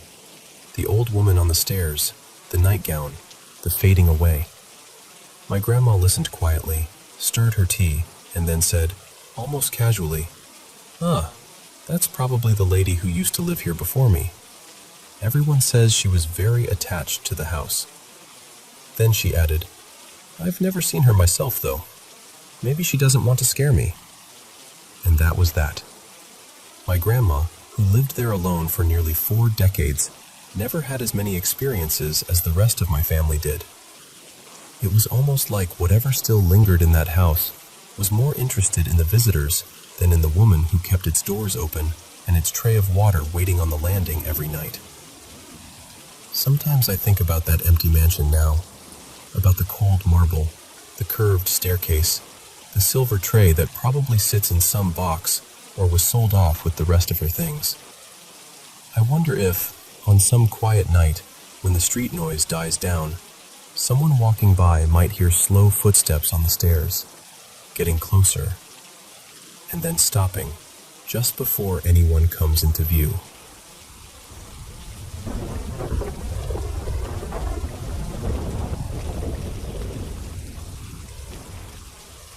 So, I should start by saying I am not the kind of person who sees ghosts everywhere. If anything, I've always been a little smug about not seeing them. I've slept in all kinds of places that practically beg to be haunted. An old plantation house in the American South, a converted monastery in the French countryside, even this crumbling 17th century palazzo in Rome, where the hallways smelled like dust and incense. Nothing. Not a creak out of the ordinary, not a cold spot, nothing that couldn't be explained by bad plumbing or old floorboards. All of that charged on one dreary trip to London. This was late autumn of 2023. My partner, Emma, and I decided to do this slightly reckless thing. Take an overnight flight from New York to London for a quick, end-of-year romantic escape. You know, the kind of trip you book when you're tired of your own kitchen and think a different country might magically fix your mood. Now, if you've ever been to Soho, you know it's not really the first place that comes to mind when you hear the word romantic. Unless, of course, your idea of romance involves drunken shouting, sticky pavements, and people arguing over takeaway chips at 2 in the morning. But I had a surprise planned. I'd booked us into this historic little hotel that looked, online at least, like the set of a British period drama. The kind where everyone wears waistcoats and broods attractively by the fireplace.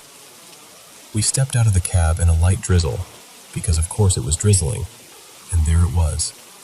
A narrow Georgian townhouse, red brick darkened by centuries of soot, sash windows glowing softly from the inside. A discreet brass plaque by the black door read, Hazlitt's House, established 1719.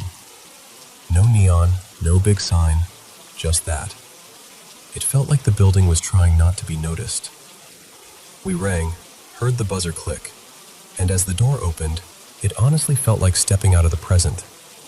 The floorboards were warped and slanted, and they pulled you inward, like the whole house was gently leaning toward you. The air smelled faintly of wax and old books. Everything was antique, dark wood, heavy paintings, little artifacts that probably had better stories than I do. The only giveaways that it was still the 21st century were the computer at reception and the staff's clothes. By the time we checked in, the jet lag was hitting us like a brick. We both agreed. Quick nap first, pubs later. Our room key was an actual brass key on a worn leather fob, and on the little tag someone had written in neat, old-fashioned script, Lord Eversley. Not a room number, a name. We climbed this narrow staircase that complained under every step. The walls were lined with old portraits and landscapes, all in tarnished gilt frames. At the top of the next landing, we found a door with the same name, Lord Eversley. I turned the key. There was that heavy old lock sound, more of a clank than a click, and the door gave this theatrical creak as it opened. Inside there was a tiny, dim vestibule with dark paneling, and another door straight ahead, as if the room wanted to argue with us about whether we were really invited. That second door creaked even louder, and then we were in the bedroom. Everything in there felt like it had lived a life before us. The walls were completely paneled in wood, thick with layers of paint so old it had gathered in soft drips along the moldings. The bed was a massive oak thing with carved posts, and there was a marble fireplace with a small fire already laid out, unlit but ready. The windows were tall, but faced into a narrow light well, so instead of a view of Soho, We got pale sky and brick walls. Strangely, I loved it. It was unbelievably quiet for central London. The kind of quiet that feels like the room is listening. Emma sighed, kicked off her boots, and started undressing for a nap. I told her I'd join her in a minute. I wanted to wash my face, brush my teeth, just feel human again after the flight. She crawled into the heavy bed and was asleep almost instantly, like someone flipped a switch. I could hear her breathing softly by the time I was standing at the tiny sink in the adjoining bathroom, toothbrush in hand. I remember this so vividly. I was looking at the old fixtures, admiring the way they'd managed to slip modern plumbing into a room that clearly predated indoor toilets by a couple of centuries. I was half thinking about how much I loved these weird places and how still everything felt. And then, out of the corner of my eye, something shifted in the bedroom. My first thought, this sounds odd, but it was so immediate, was that there was a painting I hadn't noticed. Like maybe there was a portrait on the wall by the bed that I'd somehow missed. Because what I saw looked flat, still, composed, the way a portrait is. It was a man, standing near the foot of the bed, by Emma's side. He was slightly turned, like he'd just straightened up from setting something down on the floor. His posture was relaxed, his head angled down toward the bed, as if he were curiously watching someone sleep. I stared at him, toothbrush frozen in midair. He looked to be maybe early 30s, medium height, slim. He wore a dark, fitted coat that hung to just above his knees, with lapels that were a bit too large and dramatic for anything you'd see today outside of a costume drama. His shirt collar was high. No tie, but there was a scarf or cravat loosely knotted at his neck, in a muted color I couldn't quite place. His hair was wavy, chestnut brown, parted slightly off-center. Not styled in any way you'd see now, it had this effortless, almost careless arrangement that felt old-fashioned, but also a bit rebellious. Like he'd just walked out of a painting from the early 1800s where the painter liked him a little too much.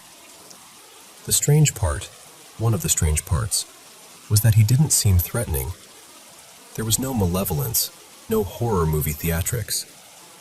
He looked mildly curious, quietly observant, like he had wandered into the wrong room and was deciding what to do next. My brain did what brains do. It tried to make it normal. Okay, I thought, maybe he's a staff member. Maybe they forgot to mark the room as occupied. Maybe he came in to check something and didn't realize we were already in here. Except, the door was locked. I know I'd locked it, and I hadn't heard a thing.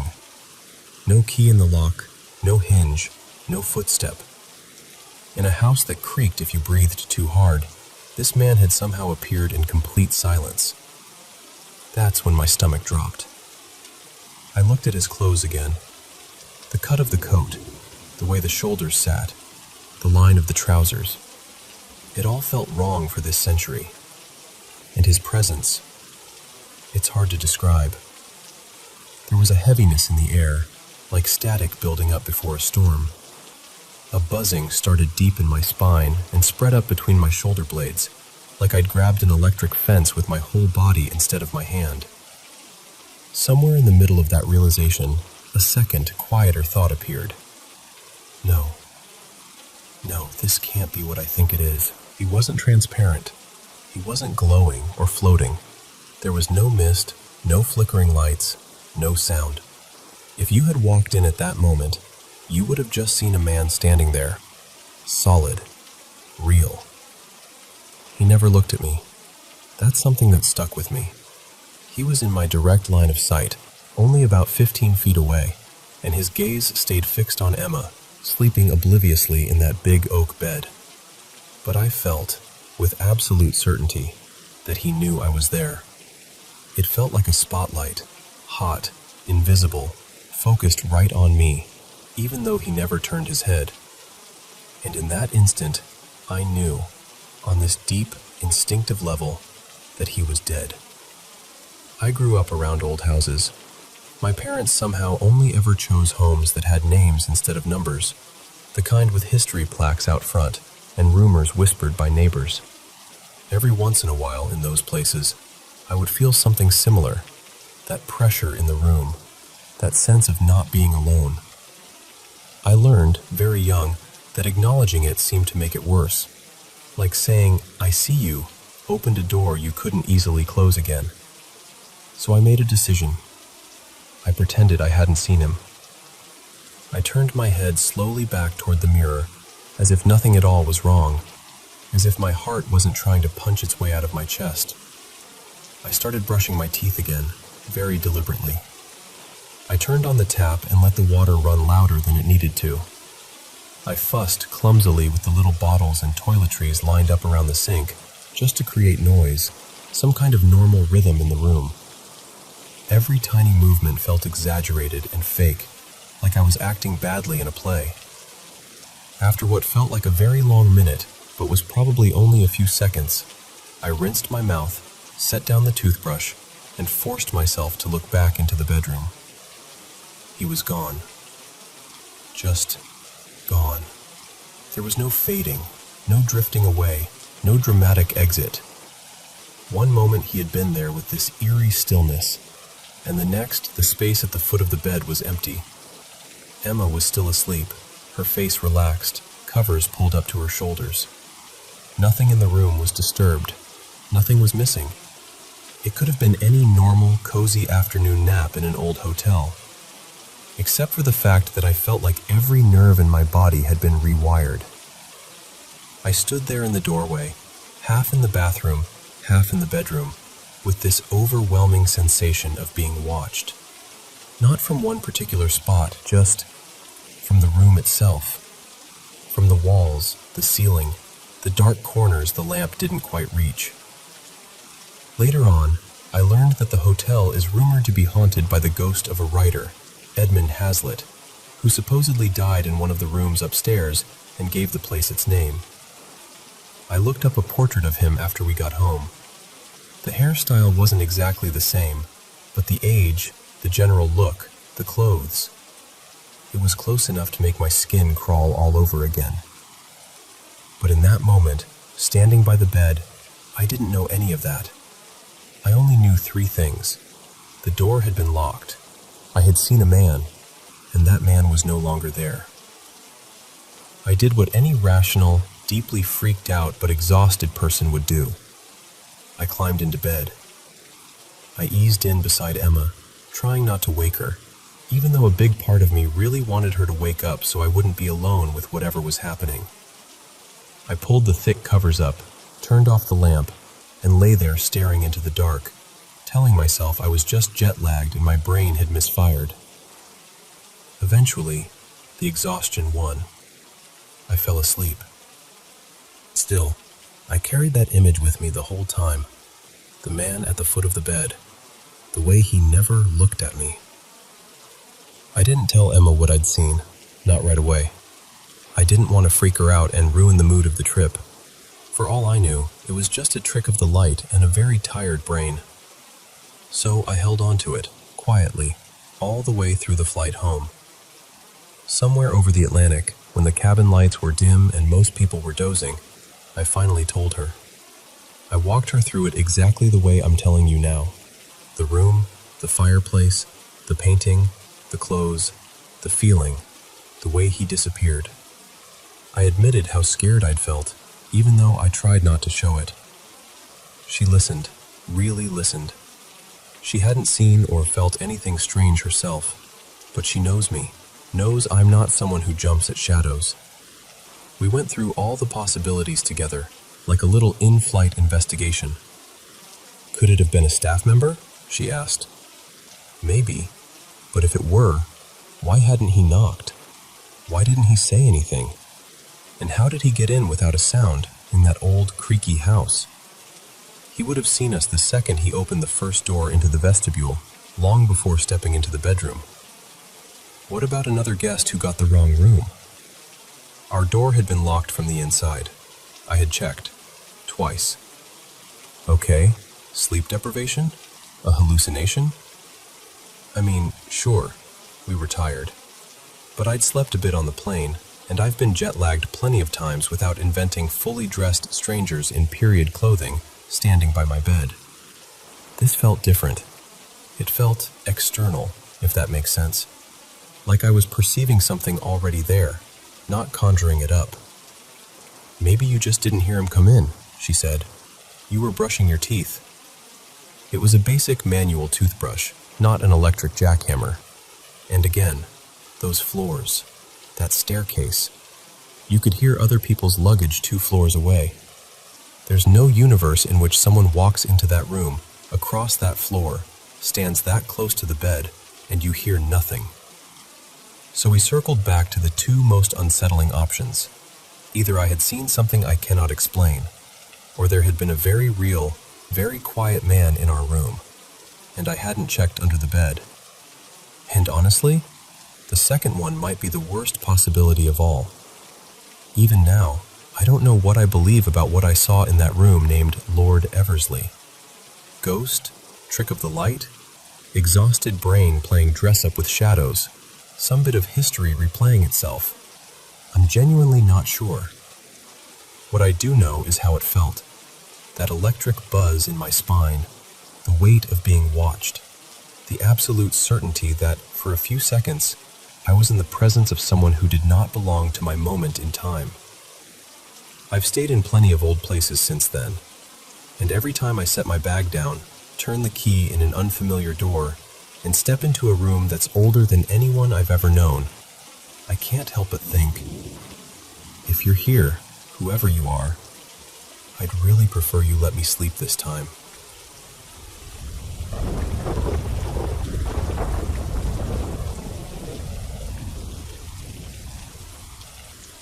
Okay, so let me just tell it the way it really felt. When I moved into the Marisol Towers downtown, all I wanted was a reset button. New job, new city, a little studio that was finally mine. You know that feeling when you turn the key and think, this is where everything gets better? Yeah, that was me. The building itself was tired. Old pipes, thin walls, the whole place smelled like damp wood and dust that never really left. But the rent was ridiculously low for being so close to the center, and I convinced myself that a little character was part of the charm. On the last page of the lease, there was this weird line, handwritten in blue ink, not part of the printed contract. It said, "Do not open 805. Do not answer if he calls your name." I actually laughed. I thought it was some kind of bad joke, or maybe the manager trying to scare off teenagers from exploring. I even took a picture and sent it to a friend like, "Hello, my building has lore." I stopped laughing after the first night.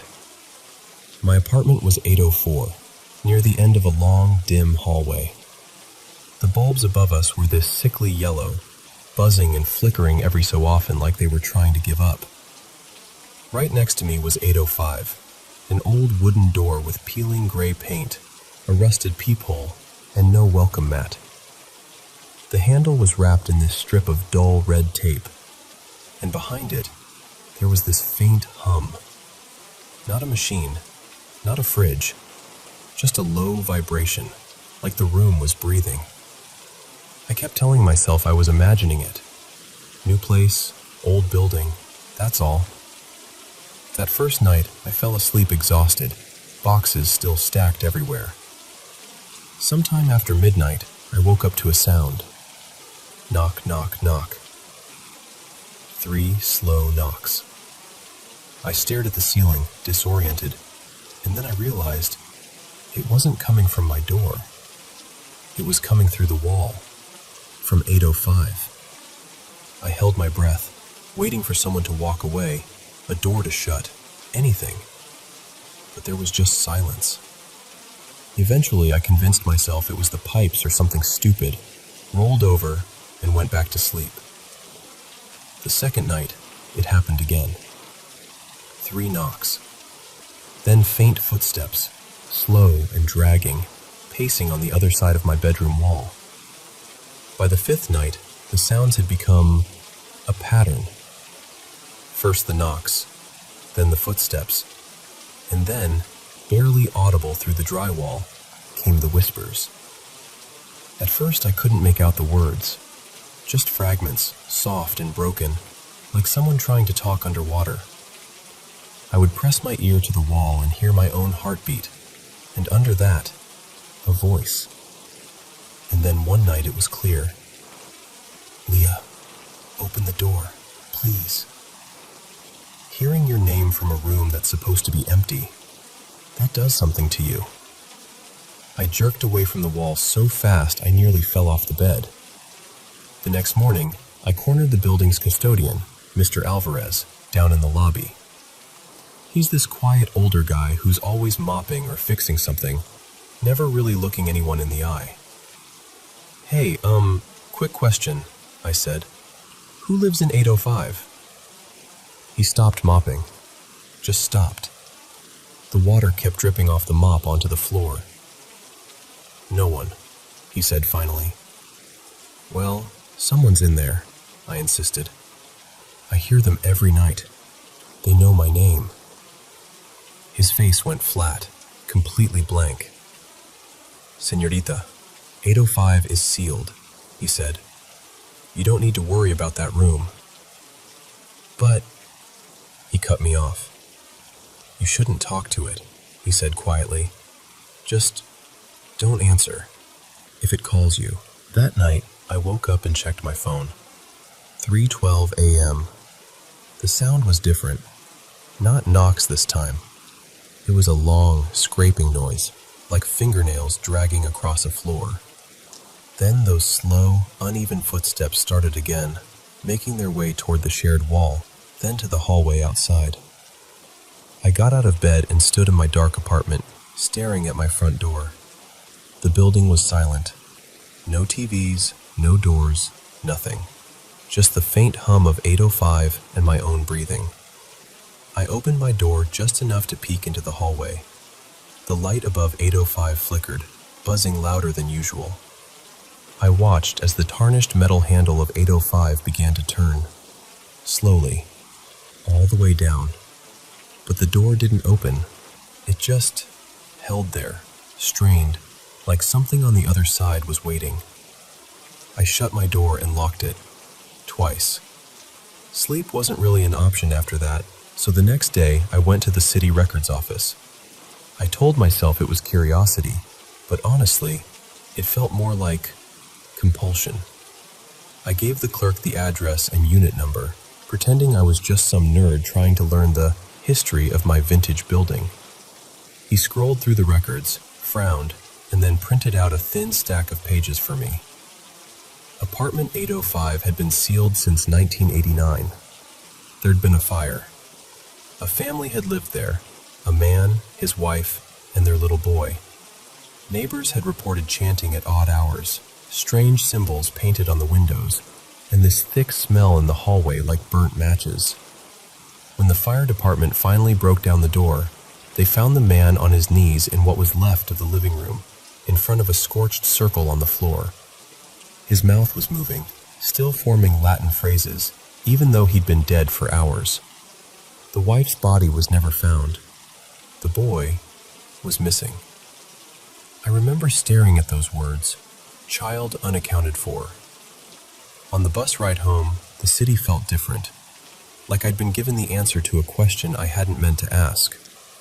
That night, I watched the clock. I told myself I wouldn't, but I did. Every few minutes, my eyes went back to the glowing red numbers on my bedside table. 3:16 a.m., 3:17 a.m. Right on cue, the sounds came back. First, the hum behind the wall, growing louder, like something waking up. Then, instead of knocks or footsteps, I heard it. Crying. Soft, hiccuping sobs, the kind you hear from a kid who's been crying for a long time and doesn't know how to stop. It came from behind the wall, right where my headboard was. I slid out of bed and pressed my palm to the wall. It felt cold, damp. The crying stopped. Then, right against the plaster, As if his mouth was pressed to the same spot as my hand, a voice whispered, "He wants to play, Leah." Every hair on my body stood up. It wasn't just the words. It was the way the voice sounded, like a child trying to repeat a sentence someone else had taught him. Out in the hallway, the lights went out one by one with soft clicks. Click, click, click. My room went dark, except for the faint glow from my phone screen. Then I heard the door to 805. Click. This time, it opened. I don't know why I went out there. I tell myself I just wanted to see, to prove it was some prank, some glitch. But that's a lie. The truth is, when something reaches for you from the dark, some part of you reaches back. I opened my front door. The hallway was almost pitch black. The emergency light at the far end glowed a dull red. 805 stood open just a few inches, the inside blacker than the hallway itself. The air that seeped out was wrong. Heavy, wet, cold enough that I could see my breath. It smelled like burnt hair, rust, and something sweet that was starting to rot. I should have gone back inside. I know that. Instead, I stepped closer. There was a faint sound, like something dragging its fingers across fabric, coming from deeper inside. I whispered, "Hello?" The door swung inward, pulling me with it. As soon as I crossed the threshold, the door slammed shut behind me. The silence in that moment was thick. I could hear my own heartbeat, loud and fast, echoing in the dark. I couldn't see the chair anymore. I couldn't see anything. Then the breathing started. Not just one, many. Some high and whistling, some low and ragged, some so close I could almost feel the air on my cheeks. It came from every corner of the room, from above me, from behind me, from the walls themselves. Like the space was full of people standing inches away, hidden just behind a curtain I couldn't pull back. Something moved right by my ear, close enough that the tiny hairs on my neck stirred. A voice, dry and amused, whispered, "You opened it. Now he's free." The overhead light flickered on for half a second. The room was empty. No chair, no toys, no burns on the walls. It looked like a bare, unused apartment. Except for the floor. The floor was covered in little blackened footprints. Tiny, child-sized, burned into the wood, starting in the center of the room and leading all the way to the doorway. All the way to where I was standing. I didn't run. I walked out slowly, because it felt like if I moved too fast, something would grab my ankle. The next morning, 805 was closed again. The tape was back on the handle. If not for the faint trace of soot on my soles, I could have convinced myself I'd dreamed it. But ever since that night, nothing is normal. In my bathroom mirror, if I stand just right, I can see 805 behind me, even though the door is on the other side of the hallway.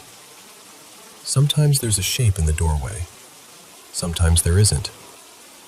At exactly 3:17 a.m., the elevator, no matter what floor it's on, always travels to the 8th floor and opens its doors. Empty. Waiting. And every night, a few minutes after that, my intercom buzzes. When I pick it up, there's always the same voice on the other end. A soft, small boy's voice, crackling through static like a bad radio station. "Leah, can I play in your room now?"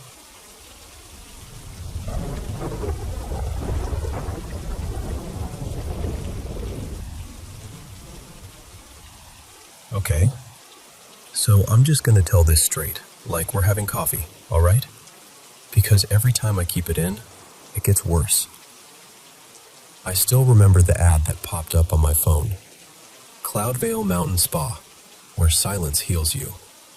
There was this photo of a lake like glass, cabins with warm lights glowing, people in white robes holding mugs of tea. It looked safe, Soft, like the kind of place you go when you're tired of being a person. So I booked it. The first night was calm. Too calm. No wind, no crickets, no distant cars, nothing. You know how even silence usually has a little hum to it? That low fuzz in your ears? This didn't. It felt like the world was holding its breath, like it was waiting for something. At dinner, the waiter wouldn't stop smiling at me. "First time with us?" he asked. His name tag said Elias in little gold letters. I said, "Yeah, just needed to get away." I tried to joke about it. He laughed politely, but his eyes were wrong. Too shiny, too still, like glass marbles pressed into a face. No crinkles, no warmth, just that big, frozen smile. I asked, "So, how long have you been working up here?" He tilted his head like he was trying to remember the answer to a question nobody had ever actually asked him before. Then he said in this flat, practiced tone, "Since 11:47 p.m. Not since last year, not for a while, not a couple of seasons. Since 11:47 p.m. And then he just walked away like he hadn't said anything strange. I should have left then. I know that now. Later, I went back to my room, cabin 12B. I remember the number because it was on the key in that cute little wooden tag I thought was charming at the time. I was scrolling my phone in bed when the lights started to flicker. I checked the time on the digital clock by the bed. 11:47 p.m. It flickered too. The numbers smeared for a second, like they were melting, then snapped back into focus. And that's when I heard it. At first, it was just a low rumble under the floor. I thought, earthquake? Generator? Old pipes? I tried to be practical. But the sound kept building. It wasn't random. It had a rhythm. It turned into voices. Not one or two. Hundreds. No, thousands. Layered over each other, tangled, like a crowd screaming underwater. You know when people are shouting in a stadium and it becomes one huge, ugly sound? Like that, but sharper, closer. They were right under me. The clock on the nightstand blinked once and then froze. 12 a.m. The second it hit midnight, everything changed. Every light in the cabin went out. The heater cut off. The temperature dropped so fast my teeth started chattering. I could see my breath in the dark, hanging there like smoke. Then came the footsteps. Not normal footsteps. Wet, dragging, like someone was walking with soaked shoes, or bare feet through something thick. They were slow, too slow, getting nearer to my door. The boards groaned under each step, like the wood itself didn't want to be touched. I bolted for the window. The garden outside, those perfect paths and trimmed bushes they showed in the brochure, was on fire. But the flames weren't rising. They were falling.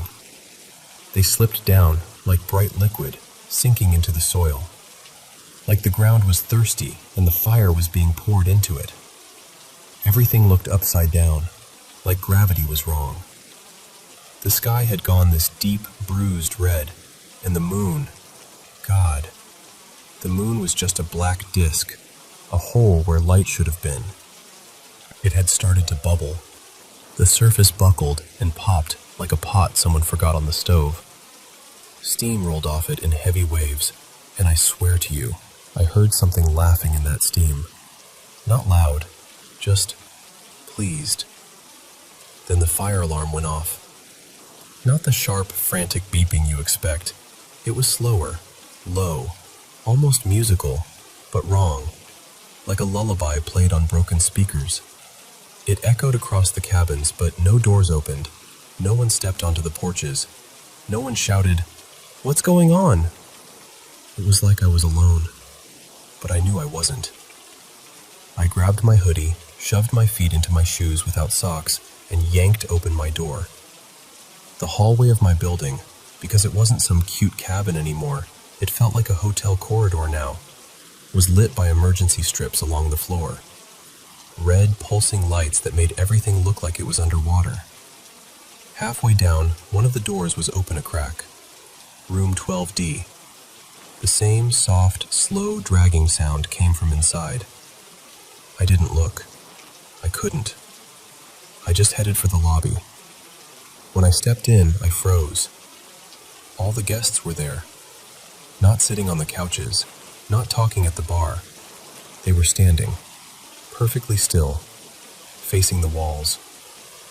Their heads were tilted at angles no neck should bend, like someone had turned them way too far and forgotten to put them back. Their hands hung at their sides, fingers slightly curled, like they were mid-reach for something that wasn't there. Their mouths were moving, but no sound came out. Words formed silently, over and over, like they were reciting something. A prayer, maybe, or a spell. I couldn't understand the shapes of the words, but I could feel them, like cold hands sliding under my skin. Behind the reception desk, something shifted. I thought it was the manager at first. I'd seen him earlier that day, Mr. Halden, tall and neat, with a perfect little tie and that corporate calmness. But this wasn't him. A figure stood up from behind the desk, too tall, too thin. Its skin looked like burned paper, cracked and blistered and flaking. Its fingers were wrong, too long, bending one extra time in the middle, like there was an additional joint. It turned its head toward me, almost curious, and it smiled. Its teeth were shards, glass or ice, or something that caught the red emergency light and split it into slivers. Every time it closed its mouth, I could hear them clink together. It said my name, not loud, not whispered, just placed it in the air between us, like it had always known it.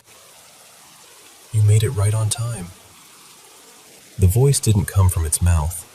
It came from everywhere. The vents, the floor, the walls, the inside of my own skull. My ears rang with it. I didn't answer. I ran.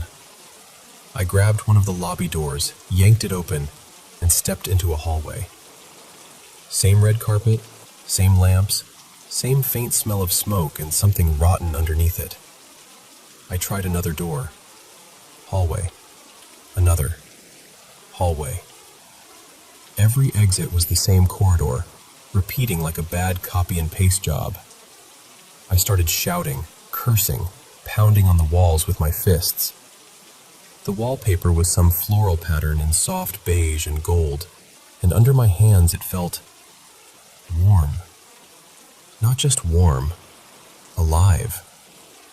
It throbbed under my palms, a slow, steady pulse, like I was pressing on veins. As I watched, dark lines started to spread through it, like blood seeping outward. The wallpaper began to bleed. Actual red liquid, thick and slow, pushing out from the seams and dripping down. It smelled like rust and pennies. Somewhere behind me, a woman started screaming. The fire alarm stopped. For one long second, there was nothing. And then the other screams started.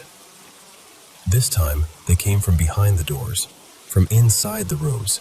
Different voices, different ages, shouting, begging, sobbing, some of them not even using words, just animal sounds that tore at my nerves. Doors began to slam open. 1, 2, 3, down the hall, each one cracking wide. But nothing stepped out. Not really. It was like the shadows themselves unhooked from the rooms. They poured out along the floor, crawling, stretching, pulling themselves forward. I could see the suggestion of faces inside them, half-formed, melting, mouths open in silent pleas. Help us.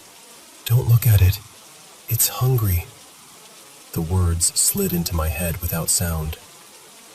I ran the other way. I don't even remember choosing a direction. My body just moved. I grabbed the first stairwell door I found and threw myself down the steps. The air got thicker with every step, hotter. It burned my throat. like breathing in steam from a kettle. My eyes watered. My clothes stuck to my skin. At the bottom of the stairs, the floor tiles were cracked. Through the gaps, I saw fire. Not the normal kind, not orange and dancing. This was white and red and almost liquid. It moved in patterns, swirling, folding in on itself, and inside it I saw faces. I recognized some of them. The couple from the ad, the older man I'd seen in the check-in line, the two girls who'd been taking selfies in the lobby. Their faces flickered in the flames, mouths open, eyes rolled back. They weren't burning, they were part of it. And in that moment, I understood. The resort wasn't just built on a mountain, it was built over something. A gate, a mouth, a wound in the earth that never healed, just scabbed over with spas and cabins and all-inclusive packages. I tried to back away, my heels slipping on the hot tiles. That's when I felt a hand on my shoulder. I turned. It was the manager, or what was left of him. Mr. Halden's suit was hanging in tatters, his skin peeling in long strips that curled at the edges. His eyes weren't eyes anymore, just bright, raw red, like two open wounds staring at me. His mouth didn't move when he spoke, but his voice was everywhere again, pressing in on me from the inside. "Check out his final," he said. "But don't worry, you'll feel right at home soon." The floor split. Not a crack, not a creak. It just opened, like a set of jaws. Heat roared up around me. I heard laughter, screaming, whispering, all woven together into something that wasn't quite sound and wasn't quite thought. Something grabbed my ankles. I looked down and saw hands, too many hands, reaching up from the fire. Fingers dug into my legs, nails tearing through my skin. It hurt, but it also felt pulling, like they were trying to drag not just my body, but everything I was. I grabbed for the railing, but the metal was soft, running between my fingers like wax. It dripped onto my wrists and burned through my hoodie. The manager, if I can still call him that, leaned close. I could feel the heat of him, smell something like burned hair and sweet rot. "You came for silence," he said. "This is what silence sounds like, when it has nowhere left to go." I started to slip. The last thing I saw before the fire swallowed my vision was the wooden sign above the lobby desk, hanging crooked. The nice little slogan carved in cheerful letters: "Cloudvale Mountain Spa, where the earth will hold you forever." And then everything went white. I woke up in my own bed at home. I told myself it was a nightmare, stress, too much caffeine. I almost believed it, until I noticed the time on my bedside clock. Frozen. Midnight. And underneath my bed, when the house is quiet, if I really listen, I can still hear them. The voices, waiting.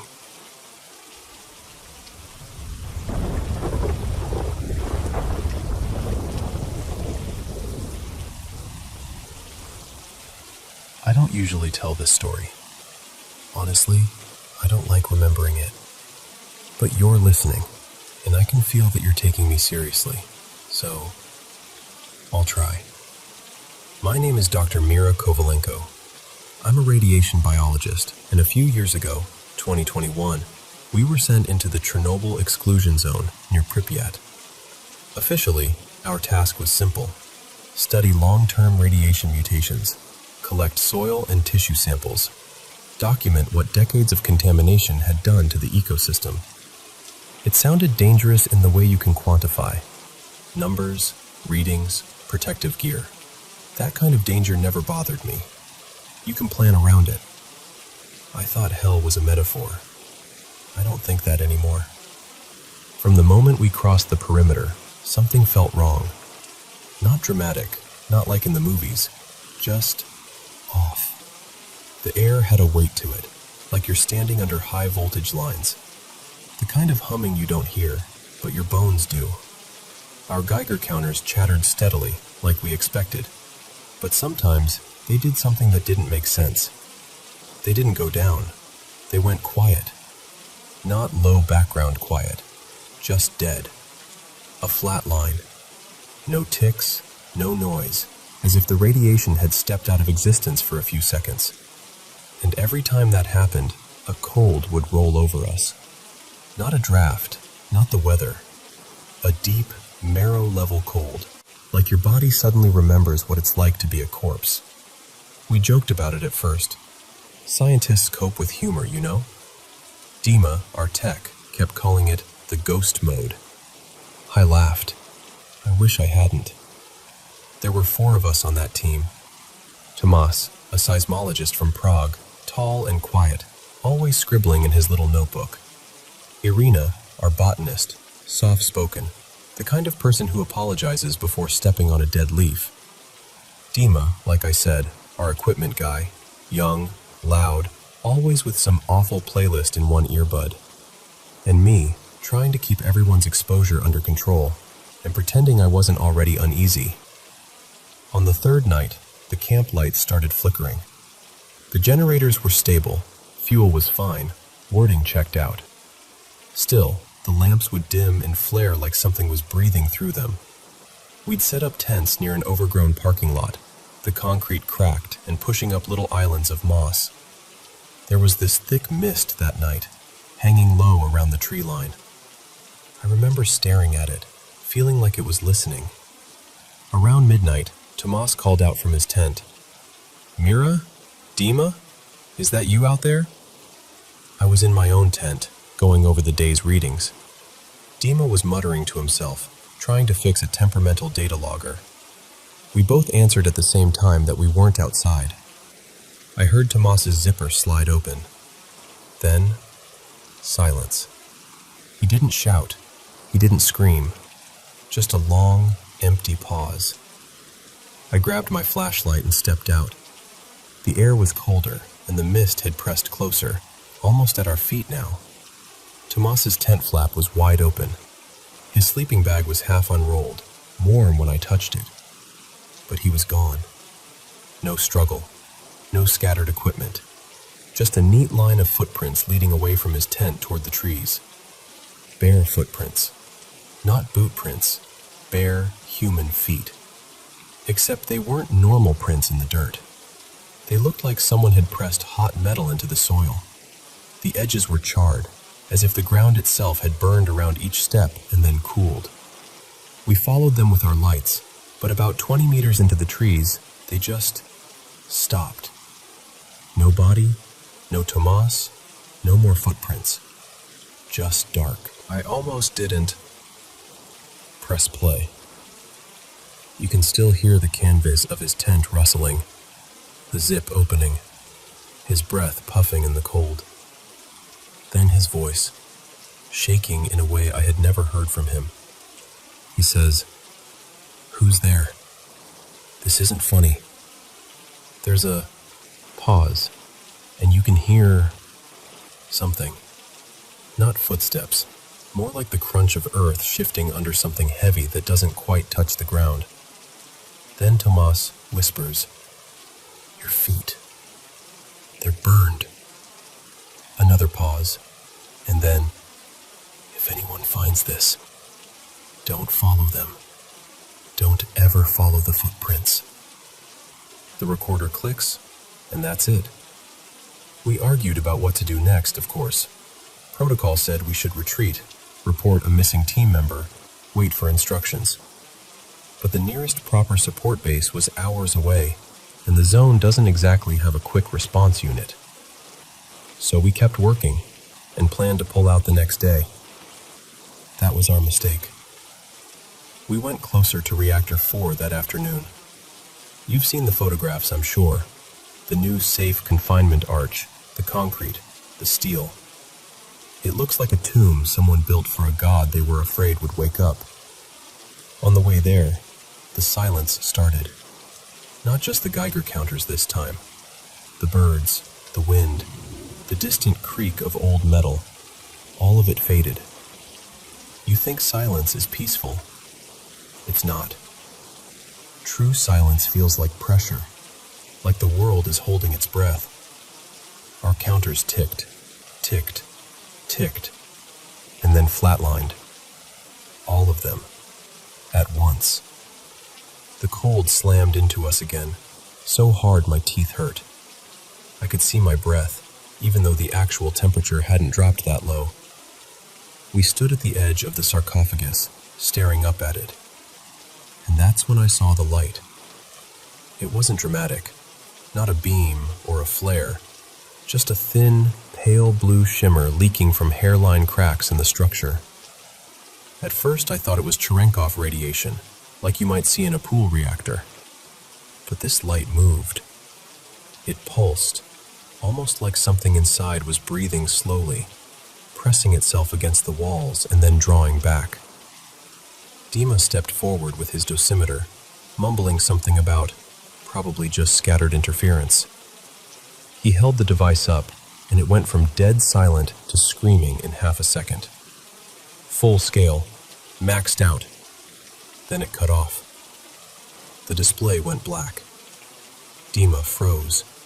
His eyes went wide, and very quietly he said, "Mira, the numbers were singing."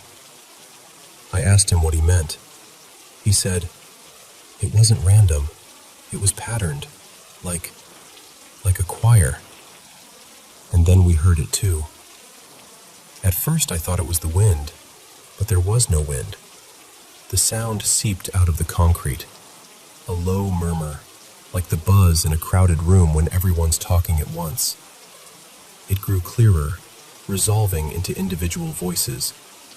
Men, women, children, thousands of them, layered over each other, overlapping, swallowing each other, but somehow still distinct. Some were praying in languages I didn't recognize. Some were begging. Some were just screaming, over and over, like the moment of their death never ended. The worst part? Every few seconds, one voice would rise above the rest, as if it had found the right frequency to reach us. Those voices sounded so human, so close, like someone standing inches from your ear, whispering, "Help me," but not quite able to say the words. Irina grabbed my arm so hard her nails drew blood through my coat. Her lips were moving, but no sound came out. I had to physically turn her face toward me to snap her out of it. We ran back to the trucks, or tried to. You ever try to run in a nightmare? That feeling where your legs work, but the world stretches. That's what it felt like, crossing that shattered ground. When we reached the vehicles, both trucks were dead. Headlights flickered on and off by themselves. And in one of those flickers, I saw the windshield clearly. It was reflecting more faces than there were people. There were 3 of us standing there, me, Dima, and Irina. But in the glass, I counted at least a dozen faces behind ours. Pale shapes pressed close to the inside of the windshield, as if the glass were a window into a crowded room. Their skin looked melted, not burned away, melted, like wax someone had held a lighter under, blackened and shiny. Where their eyes should have been, there were just smooth hollows, as if something had scooped their gaze out and left the empty sockets polished. They were watching us, and as the light flickered again, they leaned closer. Not toward the truck, toward us. I looked away, and when I looked back, the glass showed only our own terrified faces. The zone changes at night. You think it's dead land, frozen in time, but it isn't. Not really. The trees seemed to bend inward as the sun went down, their branches arching over us like ribs. The air started to vibrate with this low, constant hum. The same hum I'd felt in my bones on that first day, now louder, angrier. We saw flashes in the distance, beyond the rusted Ferris wheel of the old amusement park. At first I thought it was lightning, but there were no clouds, no storm. Figures moved through the park instead. Shapes, walking along the empty paths where children used to run. Their silhouettes glowed with the same pale blue light we'd seen leaking from the reactor. Not bright, just enough to outline them in the dark. We watched one of them turn its head toward us, even though we were far away. I couldn't see a face, but I felt the weight of its attention, like someone placing a hand on the back of my neck. We tried the radios. Nothing but static at first. Irina kept cycling through frequencies, her hands shaking, mumbling the call signs by rote like a prayer. And then, suddenly, the static cleared. A voice came through. It was a male voice, mid-30s maybe. Calm, almost bored, like someone working a late shift at a desk job. It said, "You're late." I grabbed the handset. "This is Dr. Mira Kovalenko. Our team is stranded near Reactor 4. Who is this? Identify yourself." There was a pause, then a soft little chuckle. "You don't recognize me?" The voice shifted as it spoke, cracking, distorting, like the audio file of someone's speech being stretched and compressed in real time. It said my name again, but this time in a whisper that sounded exactly like Tomas. Then, overlaid in the same words, Dima's voice, and Irina's, then my own. "Mira, you shouldn't have come back." The radio squealed, this high, stabbing feedback, and the plastic casing grew hot in my hand. I dropped it, and it melted into the gravel like wax on a stove. After that, none of our equipment worked. Not the counters, not the GPS, not the spare batteries, just the hum. People always ask me, "Why didn't you just leave on foot?" We tried. That night became a blur of directionless walking. The forest in the exclusion zone does this thing where everything looks the same, especially in the dark. Rusted structures, broken roads, skeletal buildings all repeat like a pattern. We walked until my legs shook. Every time we thought we'd found the same cracked intersection we'd mapped earlier, there was something wrong with it. A missing sign. A tree that hadn't been there. A car that should have been rusted down to frame, but looked freshly burned instead. Somewhere along the way, we lost Dima. Not dramatically. No scream, no running off. I turned to answer a question Irina hadn't asked, and when I turned back, he was gone. Irina started to crack after that. She stopped responding when I spoke her name and began staring straight up at the sky. There weren't many stars that night, but she stared like it was a whole universe only she could see. Hours went by. She never blinked. At one point, she whispered, so quietly I almost missed it, "They're still falling." I asked her what she meant. She said, "The ones from the roof, they're still falling. They never stopped." Then she smiled this tiny, broken smile and kept staring up. I tried to drag her along with me. After a while, I realized I was just pulling an empty jacket. I don't know when she slipped out of it. I don't know how. I don't remember letting go. I don't know how I ended up in the control room. One moment I was staggering through a corridor that shouldn't have been intact anymore. Peeling paint, exposed rebar, puddles glinting with that faint blue light. The next, I was standing in the ruined control room of Reactor 4. It looked wrong. I've seen the old photographs, the panels and switches, the devastation from the explosion. What I walked into was softened, melted. The walls seemed to pulse, very gently, like the inside of a living thing. On the floor, near what used to be the main console, I saw a flashlight. It was one of ours. Tomas's flashlight. Still on. The beam was weak and yellow. The plastic housing looked slightly warped, like it had been left too close to a fire. Beside it, there was a twisted lump of something that had once been a protective suit. It had fused into the floor as if the concrete had softened and then re-hardened around it. I called out. My own voice echoed strangely, warping, as if the room were repeating it back with a slight delay. Every sound had a faint metallic aftertaste, like blood on your tongue. And then, something else answered. There was a figure standing in the middle of the room. Humanoid, at least in outline. Taller than me, but not unnaturally so. It looked like it had been carved out of light and ash. Its body glowed with that same pale blue, threaded through with darker streaks like smoke trapped inside glass. Ash swirled around it in a slow orbit, rising from the floor and falling back again, never quite settling.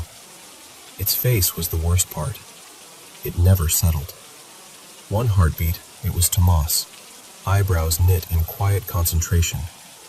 The next heartbeat, it was Dima, mouth half open, about to crack a joke. Then Irina, eyes soft, thoughtful. Then someone I didn't recognize, a man in a firefighter's helmet, his skin blistered and peeling. Then, me. I saw my own face looking back at me from inside that thing, shifting like it was being reflected in rippling water. I couldn't move. It raised one hand, if you could call it a hand, and I felt something reach into my skull. Not physically, deeper. It was like every thought I'd ever had was being pulled up and examined at once under a microscope. Memories flared and vanished. Childhood, university, my first day in a lab, my father's funeral, Tomas standing in the snow, laughing at one of Dima's stupid jokes, Irina humming to herself while cataloging plants. They all burned, quickly, leaving impressions like after-images on the inside of my eyelids. When it spoke, it didn't use a mouth. It used every voice I had heard in that place. Tomas, Dima, Irina, the praying voices, the screaming ones from behind the concrete, all layered together, perfectly synchronized, yet somehow understandable. It said, "Now you see." I don't know how to explain this part without sounding insane, but the meaning flowed into me all at once, like it had poured a whole book into my brain in a single second. Chernobyl was not just an accident. The explosion wasn't just a meltdown. It was a breach. The deaths, the suffering, the radiation, it fed on all of it. Not like an animal feeds, more like a scientist uses data. It learned us. It wore the voices and faces of those it had taken, like samples pinned to a board, and it was still hungry, still calling. The figure stepped closer, and I thought, this is it. This is where I die. Instead, it leaned in, if something like that can lean in, and all the voices whispered, gently this time, "Listen." Then the world went white. When I woke up, I was walking, barefoot, on a cracked, sun-baked road about 30 kilometers from where our camp had been. A patrol found me mumbling to myself, my feet torn and bleeding, my dosimeter dangling uselessly from my hand. I don't remember seeing them. One of them told me later that I kept asking, "Do you hear it? Do you hear them?" Over and over. I don't remember the debrief, not really. There's an official report, full of words like hallucination, acute stress reaction, equipment failure. They let me leave eventually. I went back to my quiet little apartment, my plants, my books, all the ordinary things that used to anchor me. But the zone never really let me go. Because at night, when the world is quiet and there's nothing to distract me, I still hear it. That low, constant hum, like a reactor that never truly shut down. The whisper of thousands of voices, layered and tangled, just below the threshold of understanding. Sometimes, when I'm almost asleep, one voice will rise above the others, clear as day, sounding like someone I loved, or someone I lost out there. It will lean close, in my mind, in my bones, and say, "Are you listening now, Mira?" So, when people ask me if I believe in hell, I tell them the truth. I don't believe hell is a place beneath our feet. I think we built it, right there in that concrete tomb. We cracked the world open, and something answered. It's still there, under that arch, beneath the layers of steel and lead and denial, feeding, watching, calling, waiting for someone else to listen as closely as I did.